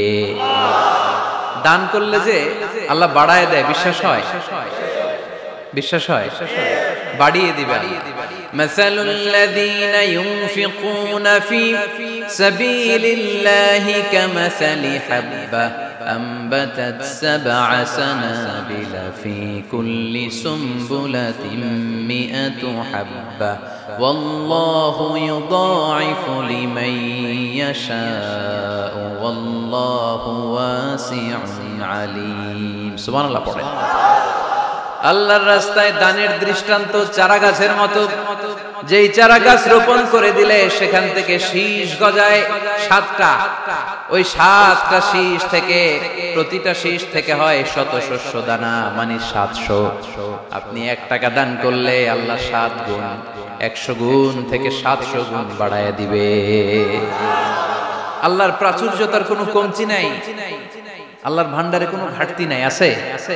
এজন্য দিতে হবে। কি করতে হবে? দিলে নতুন করে আসে, না দিলে আসে না। বিশ্বাস হয়? অনেকে বিশ্বাস করে। আল্লাহ বলেন, আনফিক ইয়া ইবনা আদম উনফিক আলাইক, এই বনি আদম দাও, দিলে আমিও দেব। অনেকে আমরা ধরে রাখি দেখে নতুন কিছু আসে না। আপনার হাতে 5 কেজির একটা বস্তা, তো এটা ধরে রাখলে আরেকটা নিতে পারবেন? এটা ফালাই দিলে না 10 কেজি ধরতে পারবেন? কথা কয় না? 5 কেজির এটা দিয়ে দেন, 20 কেজি আসবে। 20 কেজির এটা দিয়ে দেন, 40 কেজি আসবে। আর 5 কেজি ধরে রাখলে নতুন কিছু আসবে। আনফিক ইয়া ইবনা আদম উনফিক আলাইক, হে বনি আদম দান করো, তুমি দিলে আমি তোমারে দিব। সুবহানাল্লাহ পড়েন। তবে এই দানটা গোপনে হলে ভালো। প্রকাশ্যে দান করলেও আল্লাহ কবুল করে, কিন্তু গোপনে করলে বেশি খুশি হয় কে?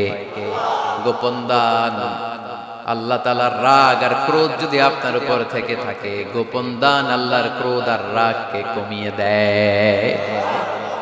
গোপন দান করলে আল্লাহ খুশি হয়ে যায়। আল্লাহর যদি কোনো রাগ, গোসা, ক্রোধ থাকে আপনার উপর, এটা কমে যাবে।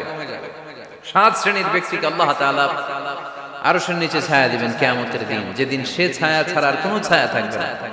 এর মধ্যে এক শ্রেণীর ব্যক্তি রাজুলুন তাসাদ্দাকা বিসাদাকা ফাআখফাহা হাত্তা লা তা'লামু শিমালুহু মা তুনফিকু ইয়ামিনুহু। এক শ্রেণীর ব্যক্তি, 7 শ্রেণীর মধ্যে এক শ্রেণীর ব্যক্তি যারা আরশের নিচে ছায়া পাবে, যে ব্যক্তি গোপনে দান করে। কত গোপনে? ডান হাত কি দিছে বাম হাত টের পায় না। তার মানে অনেক গোপনে দান করেছে। এই গোপনে দান করলে খুশি হয় কে?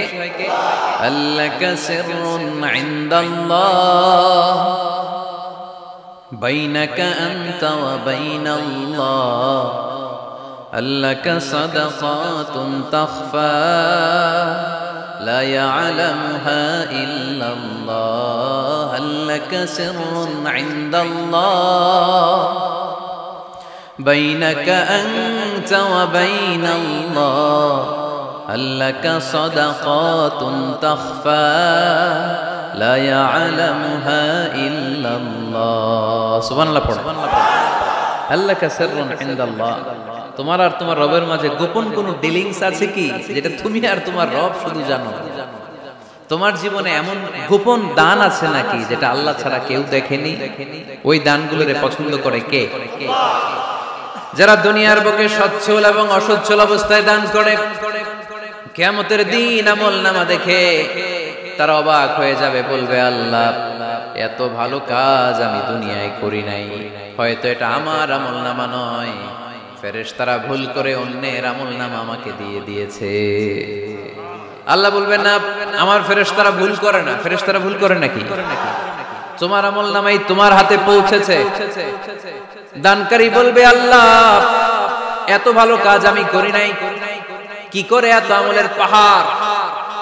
আল্লাহ বলবে ওই যে আমার খুশির জন্য, আমার ভালোবাসায় দুনিয়ার বুকে যে তুমি দান করেছো, ওই দানের সওয়াবটাকে পাহাড় পরিমাণ বড় করে আমি আল্লাহ নিজ দায়িত্বে তোর আমলনামায় ঢুকিয়ে দিয়েছি।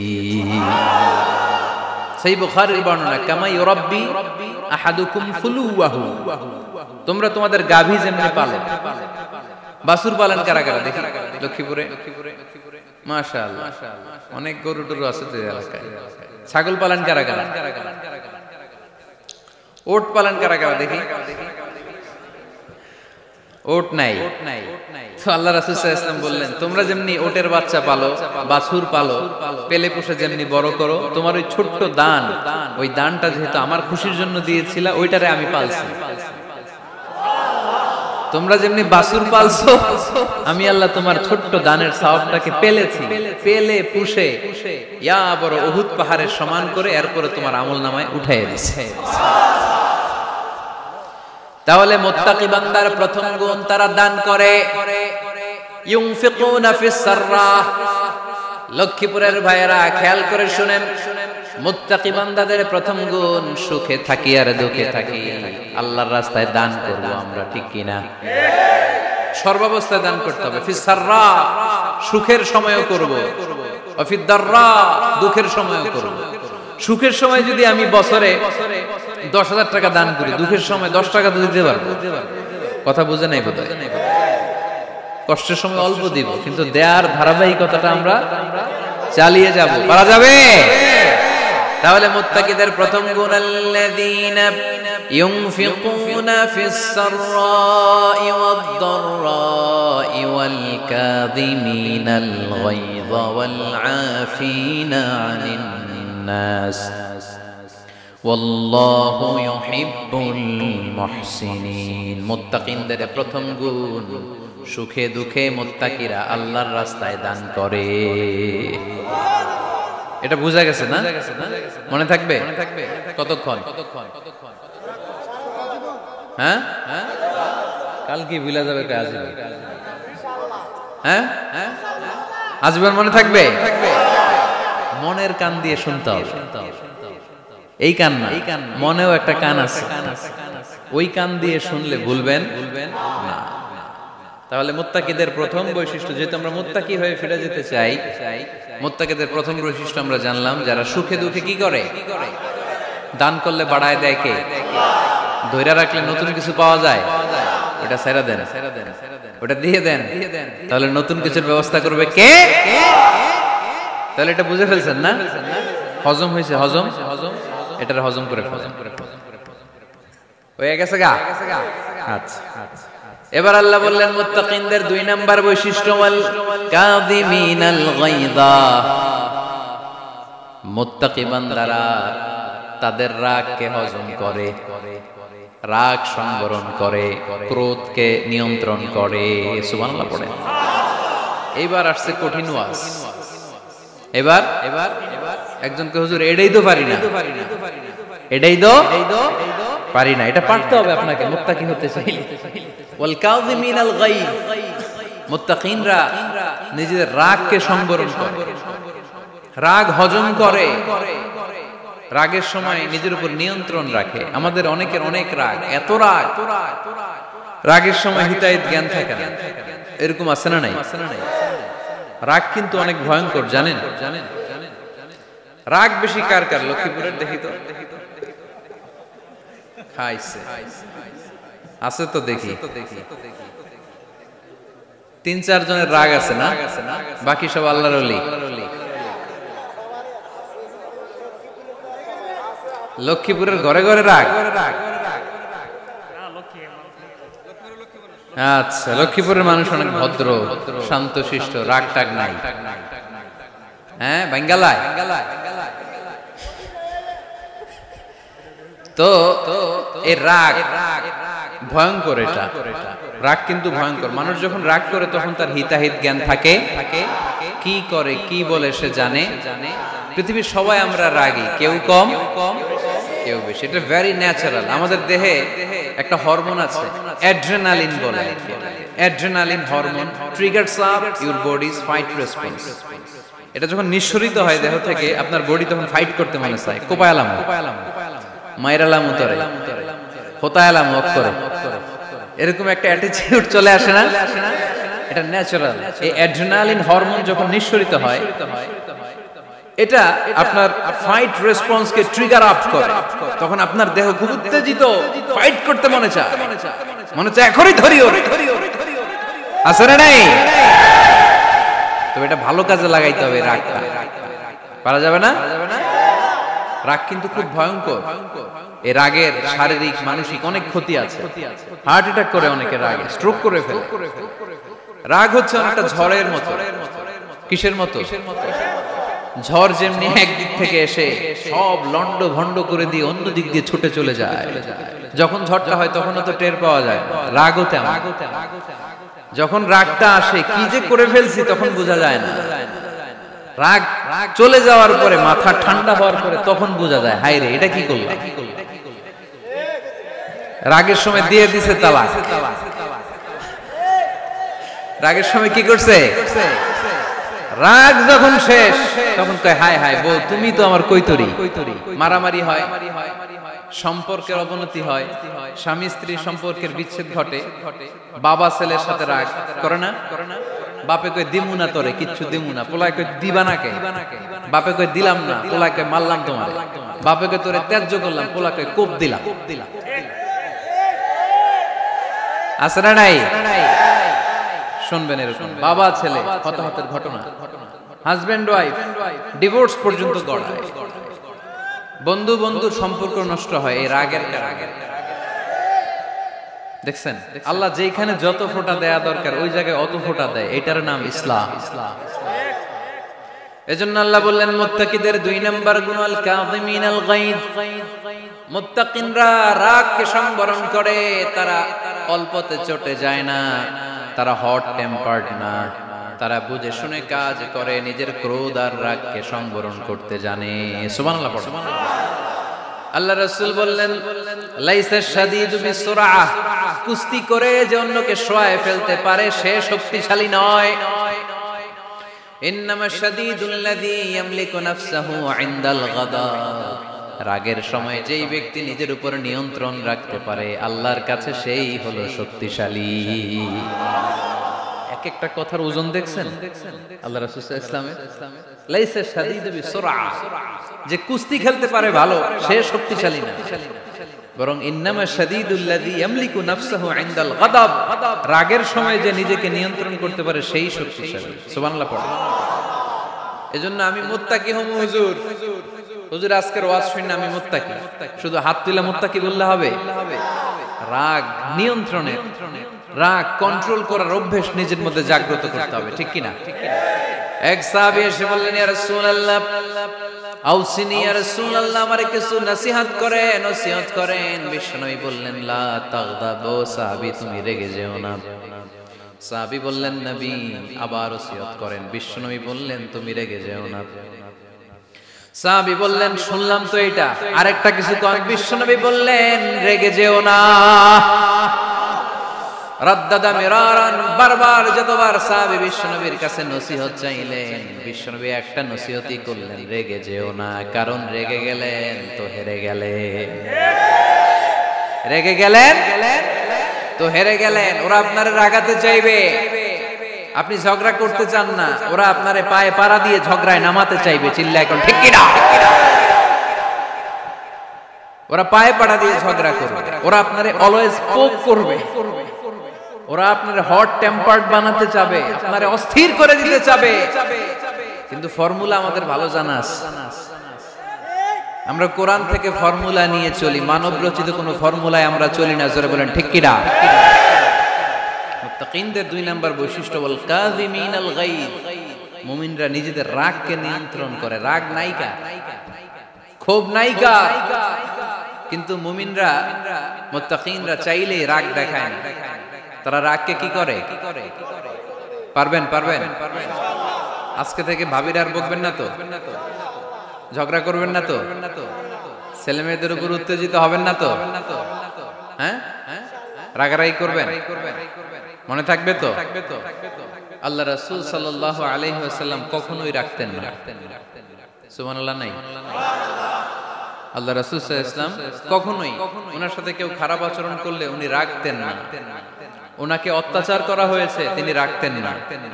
জুলুম করা হয়েছে, তিনি রেগে যেতেন না। রাসূল সাল্লাল্লাহু আলাইহি ওয়াসাল্লাম মক্কায় যখন নামাজ পড়তেন, উটের পচা নাড়ি ভুঁড়ি আল্লাহ রাসূল সাল্লাল্লাহু আলাইহি ওয়াসাল্লাম ঘাড়ে আর পিঠের উপর চাপিয়ে দেয়া হতো।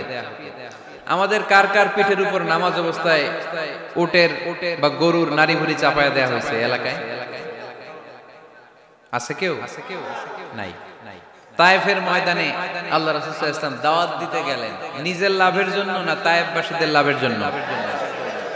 খেয়ে না খেয়ে দিন প্রচারের কাজে নিজেকে দিয়েছো বিলিয়ে, তায়েফের কাফিরেরা চিনল না সে আলো, দুষ্ট ছেলেদের পিছু দিল লেলিয়ে, পাথরের আঘাতে ক্ষত বিক্ষত হয়ে সারা শরীর থেকে রক্ত ঝরে।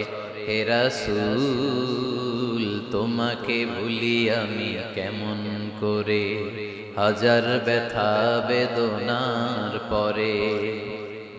ফিরে আসনি তুমি আপন ঘরে, দিনের আলো তুমি ছড়িয়ে দিতে, চলে গেলে মদিনায় মক্কা ছেড়ে।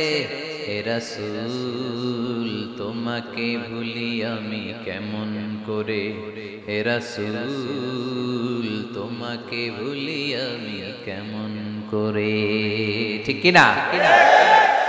তায়েফের ময়দানে রক্তাক্ত হলেন 3টা জায়গায়, দেখে এসেছি আমি। এখানে আহত করা হলো, আবার উঠে দাঁড়ালেন, আবার পাথর মারা হলো। কোন গায়ে পাথর মেরেছো তোমরা? এরকম সুন্দর শরীর পৃথিবীর কোন দ্বিতীয় মানুষের ছিল নাকি? এত সুশ্রী মানুষ, শুভ্র মানুষ, পরিচ্ছন্ন মানুষ দুনিয়াতে দ্বিতীয়টা ছিল না। এত নুরানি চেহারার মানুষ পৃথিবীতে দ্বিতীয়টা নাই। এই মহানবীকে ওরা পিটিয়ে রক্তাক্ত করেছে, পাথর মেরে রক্তাক্ত করেছে। 3বার গেছি ওদের লাভের জন্য, ওরা আমারে মারলো। তারপরও রাসূল সাল্লাল্লাহু আলাইহি ওয়াসাল্লাম কি রেগে গিয়েছেন? কারণ রেগে গেলেন তো হেরে গেল। কোনোভাবে রাসূল সাল্লাল্লাহু আলাইহি ওয়াসাল্লাম রাখতেন না। নিজের উপর অত্যাচার আসলে রাসূল সাল্লাল্লাহু আলাইহি ওয়াসাল্লাম রাগেন নাই। আনাস রাদিয়াল্লাহু তাআলা আনহু আল্লাহ রাসূলের খাদেম ছিল। উনি বললেন, কুনতু আমশি মা রাসূলিল্লাহ, আমি একবার রাসূল সাল্লাল্লাহু আলাইহি ওয়াসাল্লামের সাথে কোথাও যাচ্ছিলাম। ওয়া আলাইহি বুরদুন নাজরানি, তখন রাসূল সাল্লাল্লাহু আলাইহি ওয়াসাল্লামের গায়ে ছিল নাজরান থেকে আনা একটা চাদর। আপনারা চাদর পরেন না শীতকালে? রাসূল সাল্লাল্লাহু আলাইহি ওয়াসাল্লাম চাদর পরতেন। রাসূল সাল্লাল্লাহু আলাইহি ওয়াসাল্লাম নাজরান দেশ থেকে আনা একটা চাদর পরেছেন, গলিজুল হাশিয়া, যেই চাদরের এই কর্নারের ডিজাইনটা ছিল খসখসে। কি ছিল? হঠাৎ এক বেদুইন এসে রাসূল সাল্লাল্লাহু আলাইহি ওয়াসাল্লামের চাদর ধরে টান দিল। টান দেওয়ার সাথে সাথে রাসূল সাল্লাল্লাহু আলাইহি ওয়াসাল্লামের ঘাড়ের এই চামড়া ছিঁড়ে গেল। এই খসখসে যেহেতু ডিজাইন চাদরের, এই খসখসে ডিজাইন ঘাড় আর কাদের এখানে যখন টান খেলো, এই খসখসে ডিজাইনের দাগ বসে গেল, রাসূলের চামড়া ছিঁড়ে গেল ঘাড়ে। সে টান দিয়ে বলে, ইয়া মুহাম্মদ মুরলি মিন মালিল্লাহ, আসছে ভিক্ষা করতে। মূলত ভিক্ষা চাওয়ার ডিজাইন দেখছেন? যার কাছে ভিক্ষা চাবে চাদর ধরে টান এসে বলে, বেদুইন তো, এদের মধ্যে সভ্যতা ছিল না। ইয়া মুহাম্মদ, ও মুহাম্মদ মুরলি মিন মালিল্লাহ, ও মুহাম্মদ আমার খাওয়ার মতো টাকা নাই, তুমি আদেশ করো বাইতুল মাল থেকে যেন আমারে কিছু টাকা দেয়। আসছে ভিক্ষা করতে। ভিক্ষা করতে আয়েশা চাদর ধরে দিছে টান, ঘাড়ের রক চামড়া ছিঁড়ে গেছে। রাসূল সাল্লাল্লাহু আলাইহি ওয়াসাল্লাম ব্যথা পেয়েছেন। ফালতাফাতা ইলাইহি রাসূলুল্লাহ, আল্লাহ রাসূল সাল্লাল্লাহু আলাইহি ওয়াসাল্লাম তার দিকে তাকালেন, তাকিয়ে ফাদাহিক, একটা মুচকি হাসি দিলেন। আমি রাস্তা দিয়ে চাদর গায়ে দিয়ে হাঁটতেছি, এক ফকির আইসা কয়, ভিক্ষা দেন, টাকা দেন বলে আমার চাদর টান দিছে, আর ওই চাদরে আমার ঘাড়ের চামড়া ছিঁড়ে গেছে। কি করবো আমি? আপনি কি করবেন? হ্যাঁ, কোনি। আচ্ছা, তা আমরা ঠিকই ওরে ধরে মাইর দিতাম, তাই না? আজকে ওর একদিনকে আমার একদিন ভর্তা বানায় ফেলতাম আমার পিটায়, রাগের চোটে, ঠিক কিনা? আল্লাহ রাসূল সাল্লাল্লাহু আলাইহি ওয়াসাল্লাম try to think about it, try to ponder on the story. এই moral of the story কি? রাসূল সাল্লাল্লাহু আলাইহি ওয়াসাল্লামের প্রফেটিক স্টোরি থেকে আপনাকে ভাবতে হবে। ভিক্ষা করতে এসে চাদর ধরে টান দিয়ে ঘাড়ের চামড়া ছিঁড়ে ফেলেছে, রাসূল তাকিয়ে মুচকি হাসি দিলেন। মুচকি হাসি দিয়ে বললেন, যাও বাইতুল মাল থেকে কিছু সম্পদ ধরে দিয়ে দাও। কি নবী ছিলেন! তার মানে উনার গায়ে যত আঘাতই আসতো কখনো উনি রাখতেন, তবে মাঝে মাঝে রাখতেন যদি আল্লাহর বিধান লঙ্ঘিত হতো, তখন বিশ্বনবী রেগে যেতেন। আল্লাহর জমিনে আল্লাহর বিধান লঙ্ঘিত হলে এই লোকটা রেগে যেতেন, প্রিয় নবী তখন সহ্য করতেন। এক সাহাবী এসে বললেন, ইয়া রাসূলুল্লাহ, এমন ইমাম পাঠিয়েছেন আমাদের এলাকায়, বড় বড় সূরা দিয়ে নামাজ পড়ায়, এত বড় সূরা দিয়ে পড়ে, তার পিছনে দাঁড়িয়ে থাকার ক্ষমতা আমার নাই। এই কথা শুনে বিশ্বনবী রেগে গেলেন, কারণ ইসলামের বিধান এখানে লঙ্ঘিত হচ্ছে, ঠিক কিনা? এত রাগলেন, চেহারা আগুনের গোলার মতো লাল হয়ে গেল। ওই সাহাবীকে ডেকে পাঠিয়ে ধমকালেন, খবরদার, তোমরা মানুষকে দিন থেকে ভাগিও না, সহজ করে ইসলামকে উপস্থাপন করো, জামাতের ইমামতির চান্স পেলে লম্বা কেরাত করো না, একটা মিডিয়াম স্ট্যান্ডার্ড রেখে কেরাত করবা, কারণ তোমার পেছনে অসুস্থ লোক থাকতে পারে, মুসল্লি, মুসাফির থাকতে পারে, তাই না? আবার মদিনাতে বনু মাখজুমিয়া গোত্রের এক নারী চুরিতে ধরা পড়ল। কিসে? চুরির বিধান কি? السارق والسارقة فاقطعوا أيديهما جزاء بما كسبا نكالا من الله والله عزيز حكيم। চোর বা চুন্নি দামি কোনো জিনিস যদি চুরি করে নেয় তাহলে তার হাত কেটে দাও। If anyone steals something precious from the society, the government should cut down his right hand. Government কাটবে, আপনি কাটেন না। ভাই মুরগি একটা চুরি করছে, দইরা রামদা দিয়ে এক কোপ, এরকম করা যাবে না, এটা গভর্নমেন্ট করবে। তো রাসূল সাল্লাল্লাহু আলাইহি ওয়াসাল্লাম ছিলেন চিফ অফ দা গভর্নমেন্ট, রাসূল সাল্লাল্লাহু আলাইহি ওয়াসাল্লাম ডান হাত কেটে দিবে। কিন্তু যেই মেয়েটা চুরি করছে এলাকার খুব সম্ভ্রান্ত বংশের মেয়ে, অনেক সময় হয় না এমপির মেয়ে, চেয়ারম্যানের মেয়ে, বড় বিজনেস ম্যাগনেটের মেয়ে, ছেলে অন্যায় করে ফেলছে একটা, আছে না নাই? এখন সাহাবীরা দেখলেন মদিনায় যদি বিশ্বনবী এই চুরির বিচার কার্যকর করে মেয়েটার হাত কেটে দেয়, এই মেয়েটার সম্ভ্রান্ত বংশের লোকেরা বিশ্বনবীর উপর চড়াও হবে, নতুন করে দাঙ্গা বাঁধবে, সবাই যে বিশ্বনবীর কাছে বলবে, কিন্তু কেউ সাহস পায় না। উসামা বিন যায়েদ বিশ্বনবীর ভালোবাসা বড়ই পছন্দ করতেন বিশ্বনবী। সাইয়েদনা উসামা বিন যায়েদ রাদিয়াল্লাহু তাআলা আনহুকে সবাই বললেন, উসামা তুমি যাও, তোমারে বিশ্বনবী বড্ড ভালোবাসে, তুমি বললে তোমার কথা নবী ফিরাবে না। সাইয়েদনা উসামা যে বললেন, ইয়া রাসূলুল্লাহ, সবাই মিলে আমারে পাঠিয়েছে যেন আমি সুপারিশ করি। যদিও বনু মাখজুমিয়া গোত্রের মেয়েটা চুরিতে ধরা পড়েছে, মেয়েটা আসলেই চুরি করেছে, কিন্তু বড় একটা বিষয়কে খেয়াল করে নবী সবার সুপারিশের কারণে এই মেয়েটার হাত আপনি কেটে দিয়েন না। এই কথা বলার সাথে সাথে বিশ্বনবীর চেহারাটা আগুনের গোলার মতো লাল হয়ে গেল। ক্ষেপে গেলেন বিশ্বনবী, রেগে গেলেন আর বললেন, এত বড় সাহস কোত্থেকে পেলে উসামা? এটা তো আল্লাহর আইন, চোর চুরি করলে হাত কাটো কার আইন? বাংলাদেশে যদি এই আইন চালু হয়, চোর খুঁজে পাওয়া যাবে? দেশের টাকা যারা চুরি করে এদেরকে পাওয়া যাবে? পেঁয়াজের দাম যারা বাড়ায় এদের খুঁজে পাওয়া যাবে? মজুদদারদেরকে খুঁজে পাওয়া যাবে? সব চোর মানুষ হয়ে যাবে, ঠিক কিনা? একটা বিচার যদি করে, সরাসরি সম্প্রচার, সব টিভিতে লাইভ ব্রডকাস্ট আমরা দেখলাম চোরের হাত কাটতেছে কিভাবে, এরপরে চুরি করার আগে 10 বার ওর আত্মা কেঁপে উঠবে। রাসূল সাল্লাল্লাহু আলাইহি ওয়াসাল্লাম বললেন, এটা আল্লাহর আইন। কেমন করে তুমি সুপারিশ করো আল্লাহর আইন থামানোর জন্য? লাউ কানা ফাতিমাতু বিনতে মুহাম্মাদিন সারাকাত লাকাতা মুহাম্মাদুন ইয়াদাহা। আজকে আমার কলিজার টুকরা নয়নের পুটলি ফাতেমাও যদি চুরিতে ধরা পড়তো, আমি ফাতেমার হাতটা কেটে দিতে 1 সেকেন্ডও দেরি করতাম না। আমার মেয়ে ফাতেমাও যদি চুরি করতো, আমি হাত কেটে দিতে দেরি করতাম? রেগে যেতেন প্রচন্ড, এমনি রাখতেন। কেউ আক্রমণ করলে ব্যথা দিলে, কষ্ট দিলে রাখতেন না। কিন্তু আল্লাহর জমিনে আল্লাহর বিধান যখন লঙ্ঘিত হতো, আল্লাহ রাসূল সাল্লাল্লাহু আলাইহি ওয়াসাল্লাম রেগে যেতেন। তাহলে কোথায় রাগ করবেন আর কোথায় করবেন না বোঝা গেছে তো? সব জায়গায় রাগ করা যাবে? এজন্য মুত্তাকিনদের 2 নাম্বার বৈশিষ্ট্য, ওয়াল কাযিমিনাল গায়যা। মুত্তাকিনরা রাগ দেখায় না, মেজাজ দেখায় না, বরং মুত্তাকিন বান্দারা আল্লাহর খুশির জন্য নিজের রাগ আর ক্রোধকে নিয়ন্ত্রণ করে। রাসূল সাল্লাল্লাহু আলাইহি ওয়াসাল্লাম আল্লাহর বিধান লঙ্ঘিত হলে রেগে যেতেন, এছাড়া রাখতেন না। একবার তাহাজ্জুদের সময় সাইয়েদনা আলী রাদিয়াল্লাহু তাআলা আনহু আর ফাতেমা রাদিয়াল্লাহু তাআলা আনহাকে ডাকতে গেলেন তাহাজ্জুদ করার জন্য। কিসের জন্য? যে ডাকলেন, দরজায় কড়া নাড়লেন, আলী ওঠো, ফাতিমা ওঠো। কিন্তু সাইয়েদনা আলী রাদিয়াল্লাহু তাআলা আনহু বললেন, কি জন্য উঠবো? আল্লাহ রাসূল সাল্লাল্লাহু আলাইহি ওয়াসাল্লাম বললেন, তাহাজ্জুদের জন্য। আলী রাদিয়াল্লাহু তাআলা আনহু একটু কৌশল করে বললেন, আমাদের রূহ তো আল্লাহর হাতে। রূহ কার হাতে?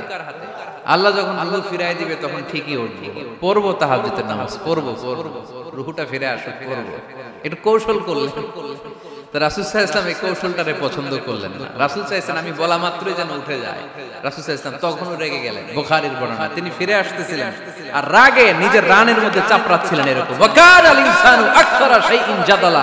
আরে মানুষ কত ঝগড়া করতে জানে, আরে মানুষ কত তর্ক করতে জানে, মানুষ যে কত ঝগড়া করে, মানুষ যে কত তর্ক করে, নিজের উপর নিজে ঝাল মিটাচ্ছিলেন রানের মধ্যে চাপড়াতে চাপড়াতে। সুবহানাল্লাহ পড়ে। আক্রমণ করলে রাখতেন না, ওটের নারী ভুঁড়ি চাপিয়ে দিলে রাখতেন না, কিন্তু ধর্মীয় বিধান লঙ্ঘিত হলে বিশ্বনবী রেগে যেতেন, চিল্লা এখন সুবহানাল্লাহ। এজন্য মুত্তাকিদের 2 নাম্বার বৈশিষ্ট্য, আল কাযিমিনাল গায়দ। রাগকে সংবরণ করতে হবে, রাগ দেখানো যাবে না। রাগ দেখাবেন, কি করবেন? নিয়ন্ত্রণ করব, একজন নিয়ন্ত্রণ করবে শুধু, আর আপনারা কোপায় ফেলাইবেন সব। মাশাআল্লাহ। আরে বলো কি করবা? এভাবেই তো সমাজ পরিবর্তন হয়। শুনতে হবে তো আমার কথা, শুনতে হবে, জানতে হবে, দেন মানতে হবে। পরিবর্তনটা আস্তে আস্তে হয়। এই গুণে ধরা সমাজ এমনি নষ্ট হয় নাই, দীর্ঘদিনে নষ্ট হয়েছে। এটা ঠিক করতে হইলে আমাদের দীর্ঘ সময় লাগবে, দীর্ঘদিন লাগবে, অনেক ঘাম ঝরাতে হবে, অনেক পথ যেতে হবে, মাইলস টু গো। ঠিক কিনা? তাহলে রাগ দেখানো যাবে না। রাগকে কি করব? কন্ট্রোল করব। সবাই রাজি? যারা হাত তুলছিলা যে আমার রাগ বেশি, তোমাদের জন্য tips, how to control anger, কিভাবে রাগ কমাতে হয়। আল্লাহ রাসূল সাল্লাল্লাহু আলাইহি ওয়াসাল্লাম এটাও শিখাই দিয়েছেন। শুধু হুজুরে কইছে সুবহানাল্লাহ। সুবহানাল্লাহ বললে কি গুনাহ হবে? একবার সুবহানাল্লাহ বললে আকাশের জমিনের মাঝখানে সব ফাঁকা জায়গাটা সওয়াব দিয়ে ওই সওয়াব আল্লাহ আপনার আমলনামায় ঢুকায় দেন। খুব চালাক এই এলাকার লোক। সওয়াবের কথা শুই না, লাভ শুই না। সুবহানাল্লাহ, লাভ আছে যেখানে আমরা আছি। তো হাউ টু কন্ট্রোল অ্যাঙ্গার, কিভাবে রাগ থামাবো? যেহেতু মুত্তাকিনদের 2 নম্বর বৈশিষ্ট্য ওয়াল কাযিমিনাল গায়ব, মুত্তাকিদের বৈশিষ্ট্য তারা রাগকে নিয়ন্ত্রণ করে। আল্লাহ রাসূল শিখাই দিলেন, 4টা পদ্ধতি শিখালেন রাগ কমানো। কয়টা মনে থাকবে? অ্যাপ্লাই করব এগুলো, দেখবো আজকে থেকে রাগ কমে কিনা। পারা যাবে? 2 সাহাবী বিশ্বনবীর সামনে ঝগড়া লাগলেন,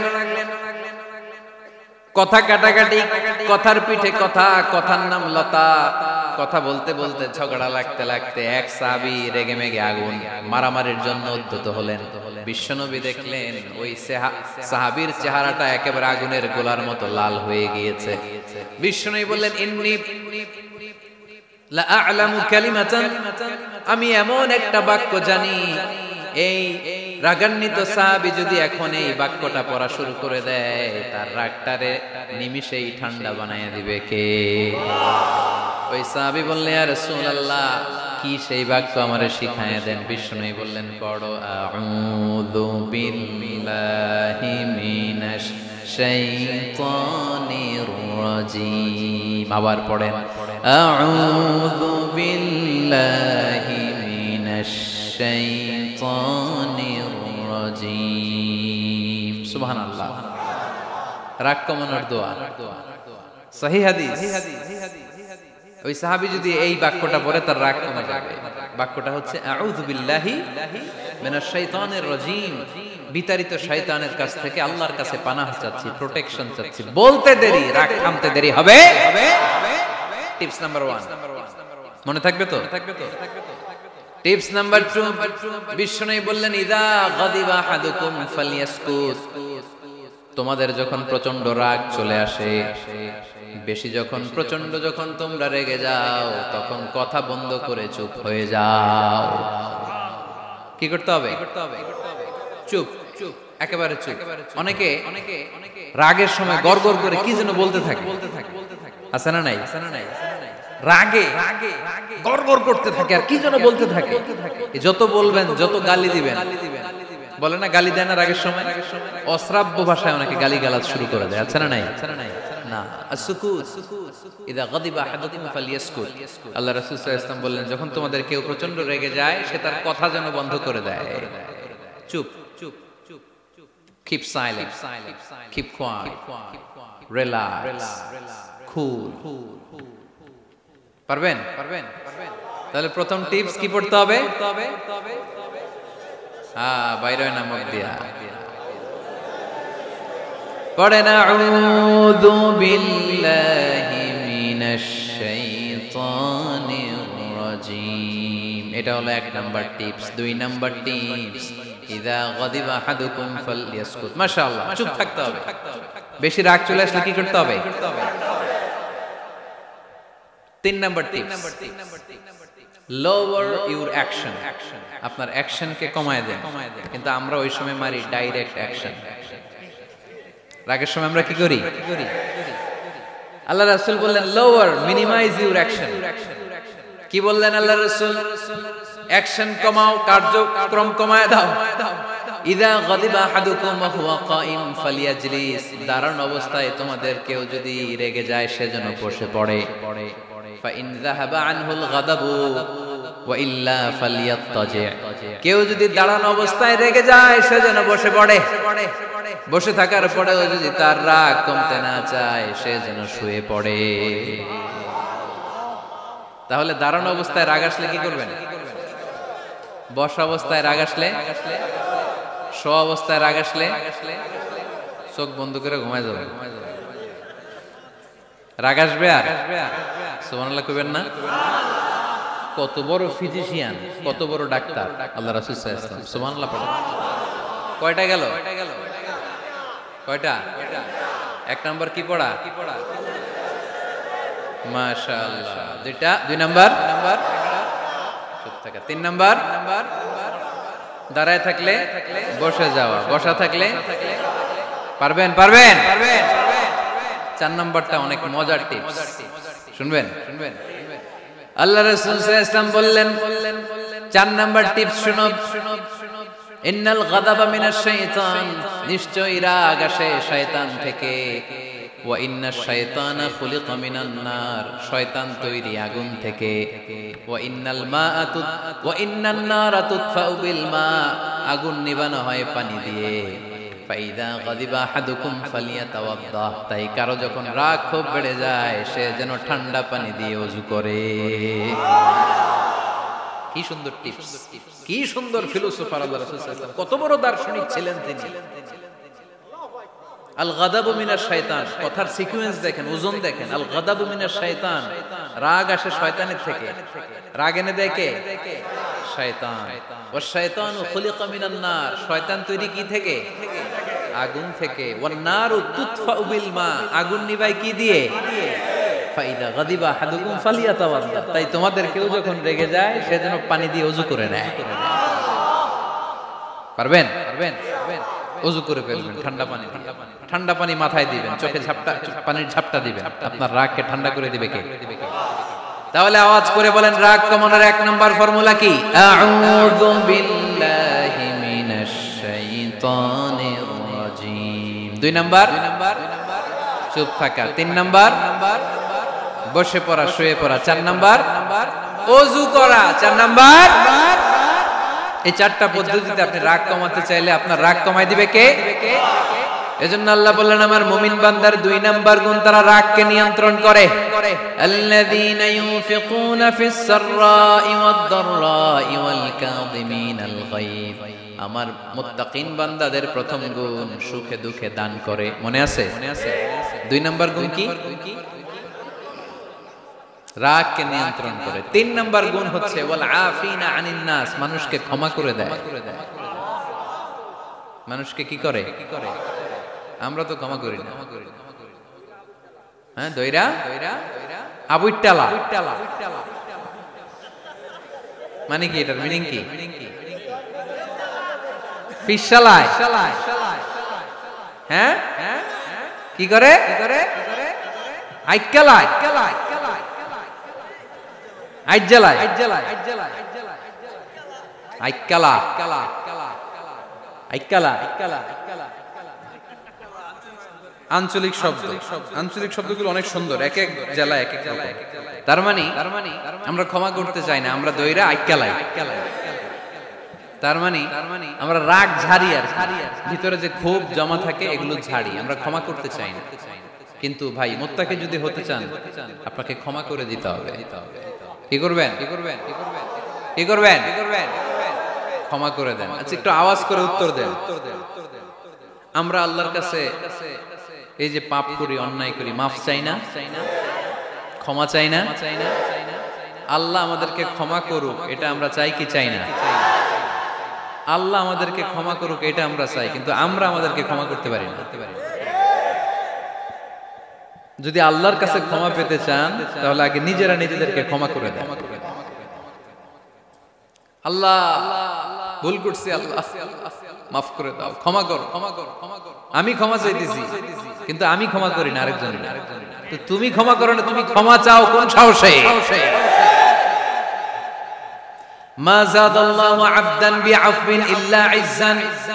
আল্লাহর হাবিব ফরমান, কোন বান্দা যদি অন্য বান্দারে ক্ষমা করে দেয় আল্লাহ ওই বান্দার মর্যাদা বাড়িয়ে দেয়। ওয়া ইন তা'ফু ওয়া তাসফাহু ওয়া তাগফিরু ফাইন্নাল্লাহা গফুরুর রহিম। তুমি যদি অন্যরে মাফ করে দাও, তুমি যদি অন্যের ভুল ক্ষমা করে দাও, তোমার ভুলগুলো ক্ষমা করে দিবে কে? আল্লাহুম্মা ইন্নাকা আফুউন কারীম। কদরের রাত্রে আমরা পড়ি আল্লাহ তুমি ক্ষমাশীল, তুহিব্বুল আফওয়া, ক্ষমা করাকে তুমি ভালোবাসো। ফাআফু আন্নী, আল্লাহ তুমি আমারে ক্ষমা করে দাও। আল্লাহর ক্ষমার জন্য দিনরাত চোখের পানি ছেড়ে আমরা কাঁদি, কিন্তু অন্যরে ক্ষমা করতে চাই না। কথাটা বুঝতে পারছেন? আমরা আল্লাহর ক্ষমা চাই, কিন্তু আমরা আমাদেরকে ক্ষমা পেতে হলে আগে ক্ষমা পেতে হলে আগে ক্ষমা মনে থাকবে তো? আমরা আসলে অতীতকে বয়ে বেড়াই, অতীতকে বয়ে বেড়াই, অতীতকে ভুলতে চাই না। কোন বছর কে আমারে মারছিল ওইটারে মনে রাখছি, কোন 20 বছর আগে আমারে অপমান করছিল মনে রাখছি, তোরেও আমি অপমান করব, তুই আমারে মারছিলি তোরেও মারো, 20 মনে রাখিস, মনে রাখিস, দেখাই দিব। তো এই যে এই দেখেন, খেয়াল করে দেখেন, 20 বছর আগে কোথায় আমার অপমান করছিল ওইটা আমি ভুলি নাই, মনে রাখা দিছি। তার মানে 20 বছর ধরে এটা জ্বলতেছে। ক্ষতি কি আমার না অন্য কারো? এগুলো ভিতরে জ্বলে, প্রতিহিংসার আগুন আপনারে জ্বালিয়ে দিবে, প্রতিশোধ নেয়ার আগুন দিনকে দিন আপনারে জ্বালায়। আপনি যদি একদিন ওরে অপমান করেন, মারেন, ও একদিন জ্বলবে, মরবে, কিন্তু প্রতিদিন আপনি জ্বলবেন। চিল্লা এখন ঠিক কিনা? রাসূল সাল্লাল্লাহু আলাইহি ওয়াসাল্লাম ক্ষমা করে দিতেন। মক্কা বিজয়ের দিন সব কাফির মুশরিক গুলো আল্লাহ রাসূল সাল্লাল্লাহু আলাইহি ওয়াসাল্লামের পায়ের সামনে থারথার করে কাঁপছিল। সবাই ভেবেছে আমরাও যেরকম পাষাণ, মুহাম্মদ মনে হয় তাই করবে, আমাদেরকে এবার কচুকাটা করবে। আল্লাহর রাসূল মক্কার কাফির মুশরিকদের এই দৃশ্য দেখে ঘোষণা দিয়ে দিলেন, ইযহাবু লা তাসরিবা আলাইকুমুল ইয়াউম, আজকে তোমাদের উপর আমার কোনো প্রতিশোধ নাই। ইযহাবু ফাআনতুমুত তালাকা, আমি তোমাদেরকে স্বাধীন করে দিলাম। ঐতিহাসিকরা বিশ্বনবীর এই বিশাল দিলদরিয়া দেখে অবাক হয়েছে। তারা বলতে বাধ্য হয়েছে, in the long history of the world there is no instance of magnanimity and forgiveness which was showed by Muhammad sallallahu, when all of his enemies laid under his feet and he forgave them one and all. পৃথিবীর ইতিহাসে ক্ষমার এরকম নজির কোন মানুষ দেখাতে পারে নাই। যখন তার ঘোর শত্রুরা তার পায়ের সামনে বসে থারথার করে কাঁপছিল, তিনি চাইলেই পিষে মারতে পারতেন, কিন্তু তা না করে তিনি ক্ষমা করে দিয়েছেন। কি করবেন? ওয়ালা আফিনা আনিন নাস, মুত্তাকি বান্দার 3 নাম্বার বৈশিষ্ট্য, মুত্তাকি বান্দারা ক্ষমা করে দেয়। তারা মনের মধ্যে হিংসা, রাগ এগুলো পুষে রাখে না। সুবহানাল্লাহ পড়েন। যারা ক্ষমা করে এরা অনেক ভালো থাকে ভাই, জানেন? আপনি ক্ষমা করে দিলে আপনি শান্তিতে থাকবেন। আপনি যদি আপনার ব্যাড এক্সপেরিয়েন্স, তিক্ত অভিজ্ঞতা, কে আপনারে গালি দিছিল, কষ্ট দিছিল, সবসময় এগুলো বয়ে বেড়ান, it will burn yourself inside. এগুলো আপনার ভিতরে জ্বালায় পুরো সারখার করে দিবে। আর যদি ভুলে যান, জায়গায় মাফ করে দেন, তাহলে শোধবোধ সব শেষ, আমি আছি শান্তিতে। ঠিক কি না? আমরা শান্তি চাই কি চাই না? আমরা অতীতের এই কষ্ট বুকে নিয়ে আর চলতে চাই? সমাধান একটাই, ক্ষমা করে দেন। স্ট্যামফোর্ড ইউনিভার্সিটি, ক্যালিফোর্নিয়ার স্ট্যামফোর্ড ইউনিভার্সিটির একজন প্রফেসর ফ্রেডরিক লাস্কিন, ওনার একটা আর্টিকেল আমি পড়েছি, ওখানে উনি গবেষণা চালিয়েছেন। অনেক মানুষের মধ্যে গবেষণা চালিয়ে দেখেছেন যে যারা অন্যরা ক্ষমা করতে পারে না, এদের রোগ বালাই বেশি, কষ্ট বেশি, আর যারা সহজে ক্ষমা করে দেয় এরা সবসময় শান্তিতে থাকে। এটা পরীক্ষিত, এটা ওনার একটা রিসার্চ। এরপর আমেরিকাতে একটা স্টেট আছে ম্যাসাচুসেট, এই ম্যাসাচুসেট জেনারেল হসপিটালে একজন পৃথিবী বিখ্যাত সাইকিয়াট্রিস্ট বসে, মনোবিজ্ঞানী, নাম হচ্ছে প্রফেসর হারবার্ট বেনসন। এই হারবার্ট বেনসন উনিও ওনার সব রোগীদেরকে দিয়ে একটা ফর্ম পূরণ করায়, সেখানে উনি কিছু কোশ্চেনার ছুড়ে দেয়, প্রশ্ন করে আর উত্তর নেয়।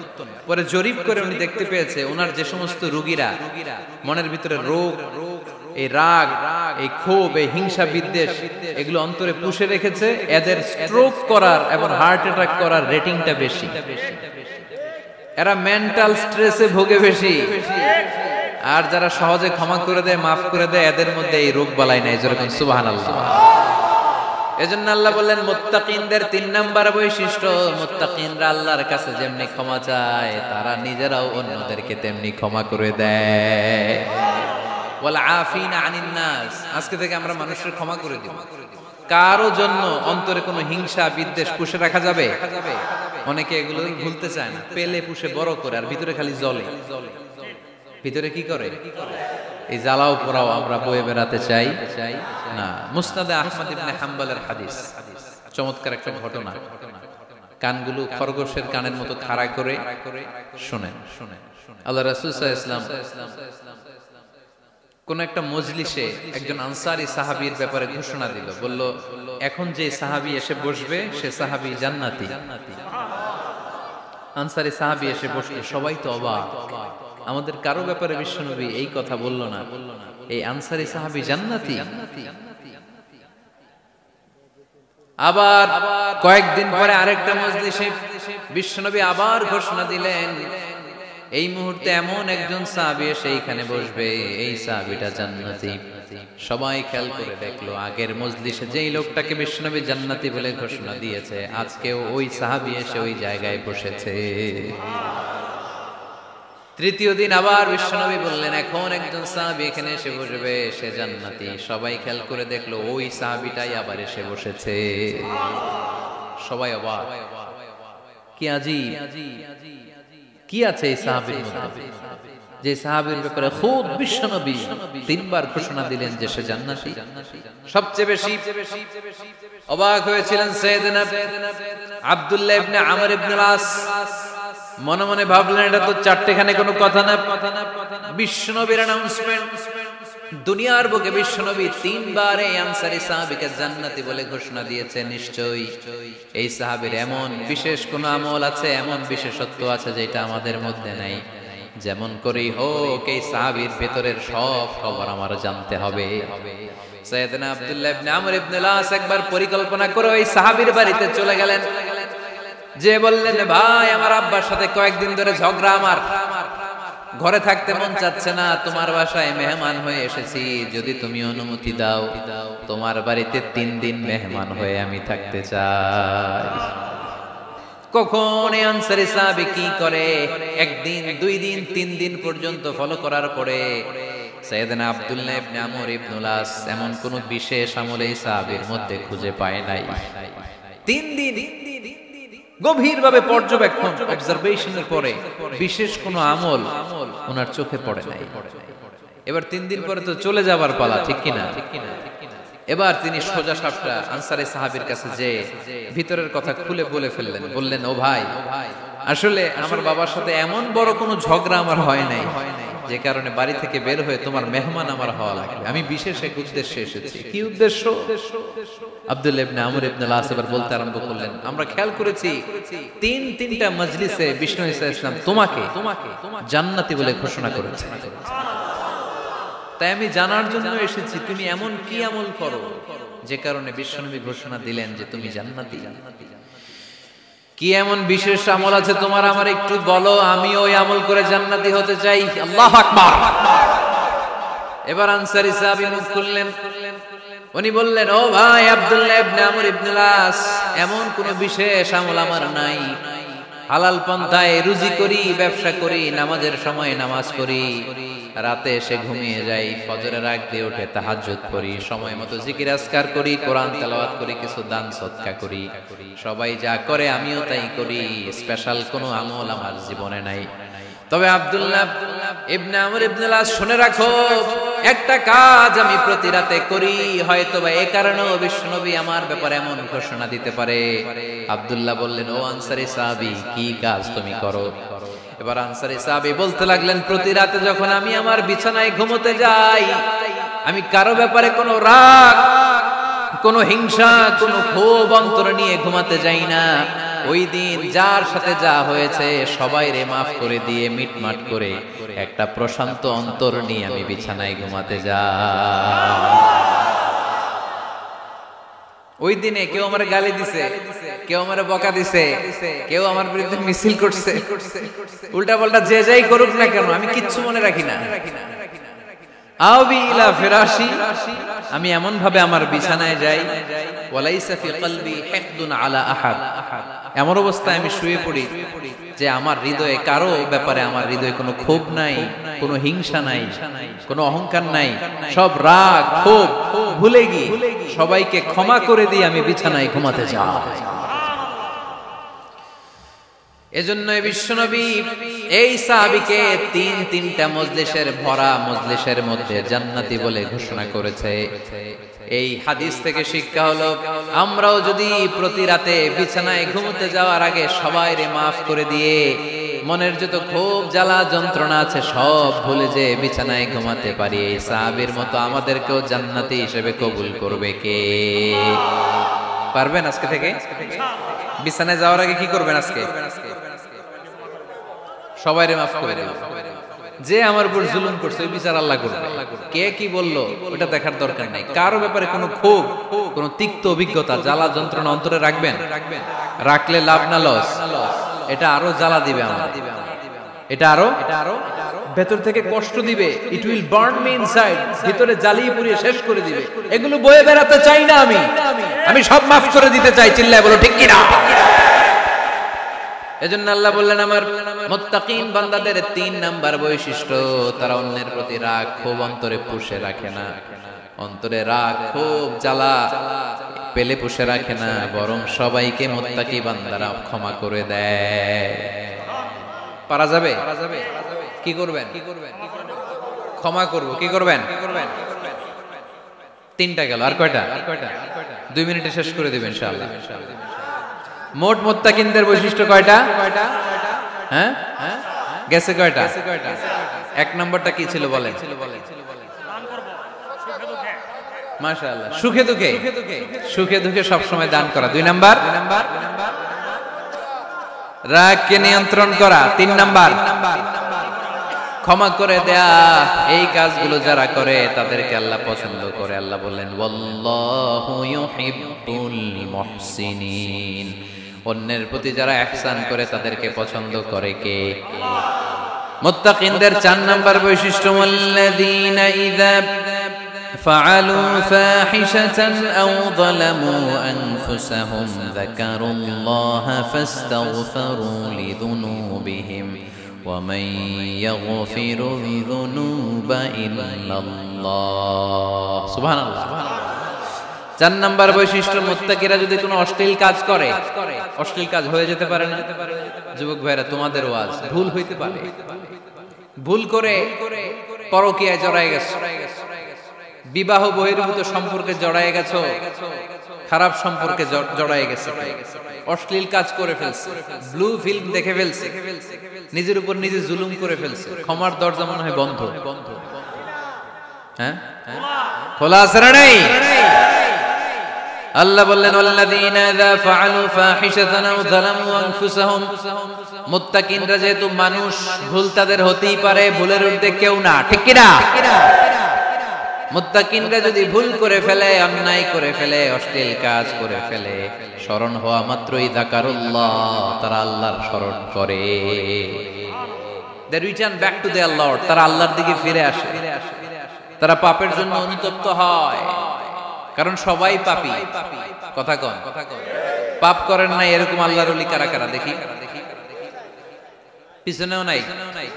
পৃথিবী না জানো আমি তো জানি, পৃথিবী না জানো আমি তো জানি, আমি কি পাপ করেছি হায়।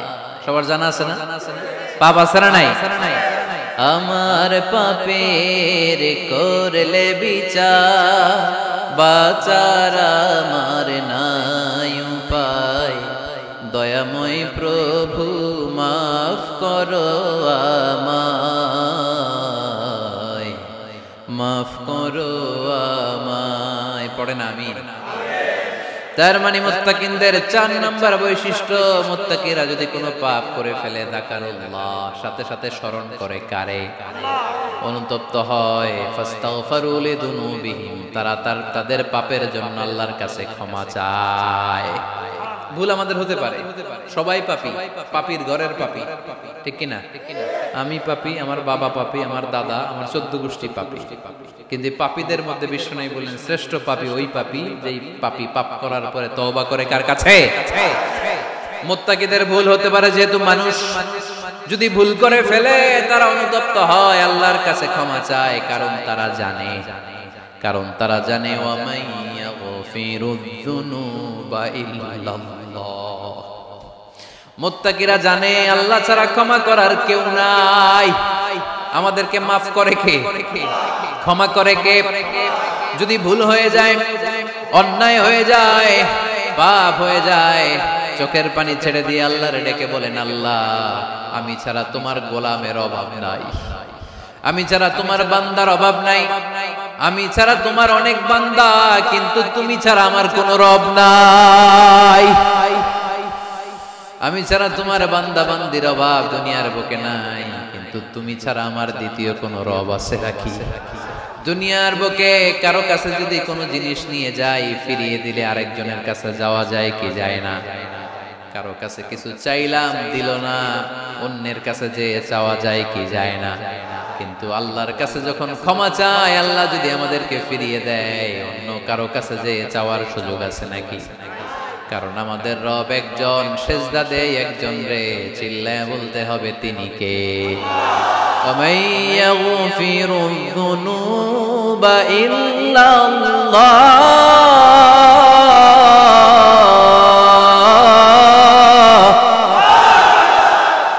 وَمَن يَغْفِرُ الذُّنُوبَ إِلَّا اللَّهُ। আল্লাহ ছাড়া গুনাহ ক্ষমা করার দ্বিতীয় কোনো মাবুদ আমাদের আছে নাকি? وَمَن يَغْفِرُ الذُّنُوبَ إِلَّا اللَّهُ। তিনি ছাড়া কে করবে আমাদের গুনার ক্ষমা? তিনি ছাড়া পাপ মোচন করার, পাপগুলো গুনাহগুলো ক্ষমা করে দেয়ার আর দ্বিতীয় কেউ। এজন্য আল্লাহ বললেন, আমার মুত্তাকি বান্দারা যদি ভুল করে ফেলে, অন্যায় করে ফেলে, আমার কাছে ক্ষমা চায়। আমার কাছে ক্ষমা চাইতে দেরি, আমি আল্লাহর ক্ষমা করতে দেরি হয়। তাহলে পাপ হলে, ভুল করে অন্যায় করলে ক্ষমা চাবো কার কাছে? চারটা গুণের কথা বললাম, কয়টা?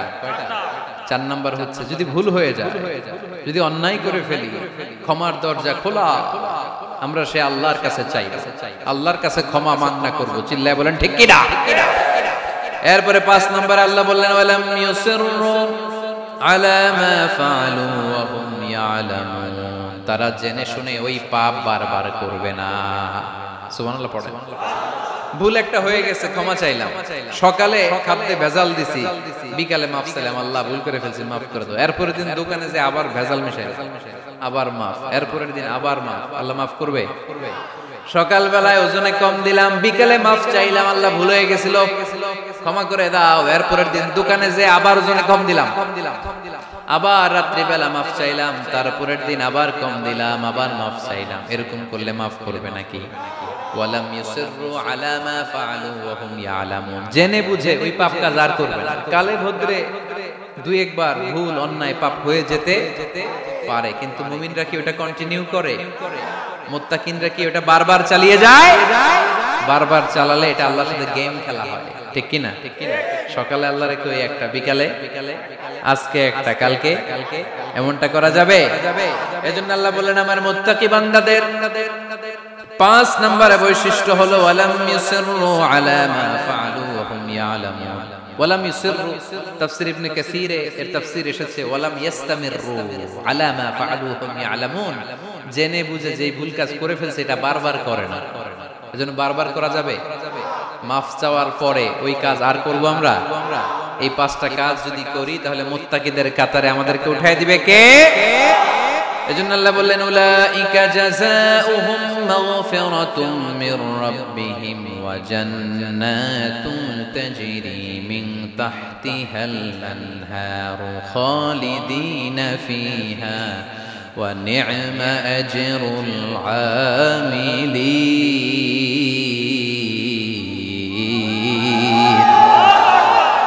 আল্লাহ বললেন, আমার মুত্তাকি বান্দাদের এই 5টা বৈশিষ্ট্য যদি কারো মধ্যে থাকে, তাদেরকে আমি ক্ষমাও করে দেব, জান্নাতও দিয়ে দেব। ডানে যাব না বায়ে? আরো জোরে। ডানে না বায়ে? ডানে আছে ক্ষমার জান্নাত, ডানে কি? বায়ে আছে আল্লাহর রাগ আর জাহান্নাম। তাই সিদ্ধান্ত আমরা নিয়েছি, বাম দিকে আমরা যাব না, ডান দিকে যাব।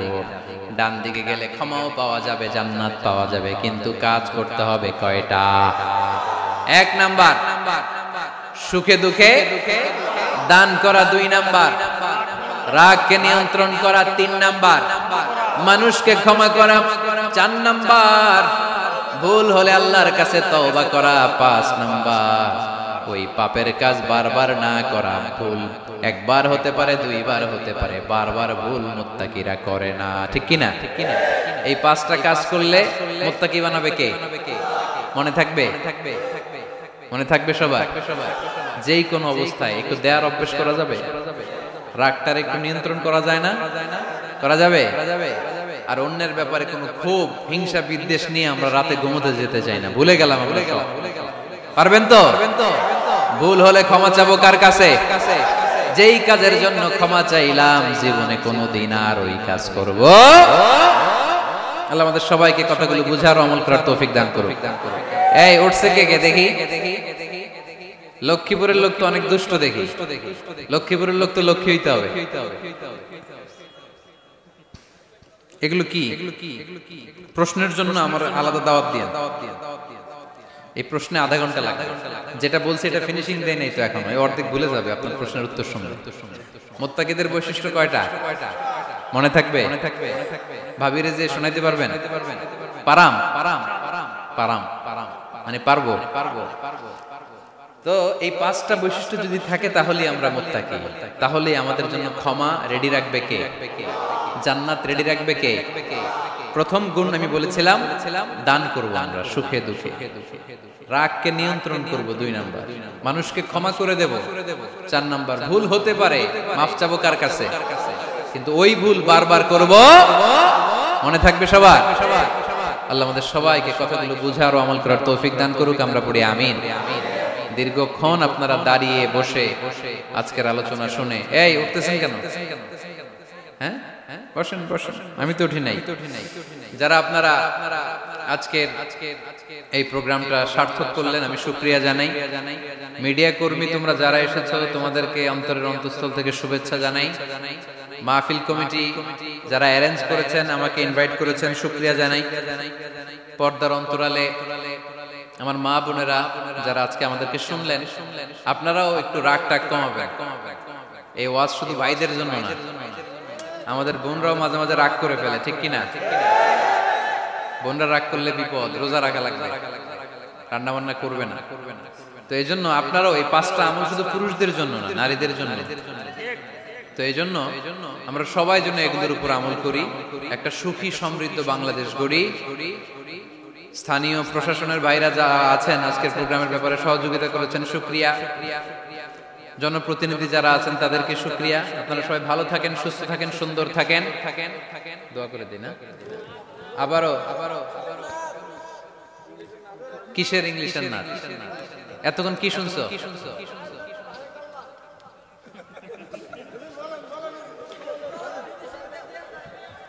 ফিনিশিংটা দিয়া যান।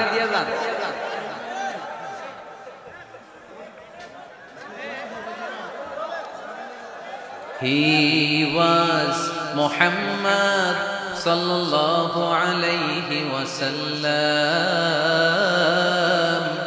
Muhammad, mercy upon mankind, teacher of all mankind, Abul Qasim, ya Habibi, ya Muhammad, ya Shafi'i, ya Muhammad. خير خلق الله محمد يا مصطفى يا إمام المرسلين يا مصطفى يا شفيع العالمين. He taught us to be just and kind and to feed the poor and hungry.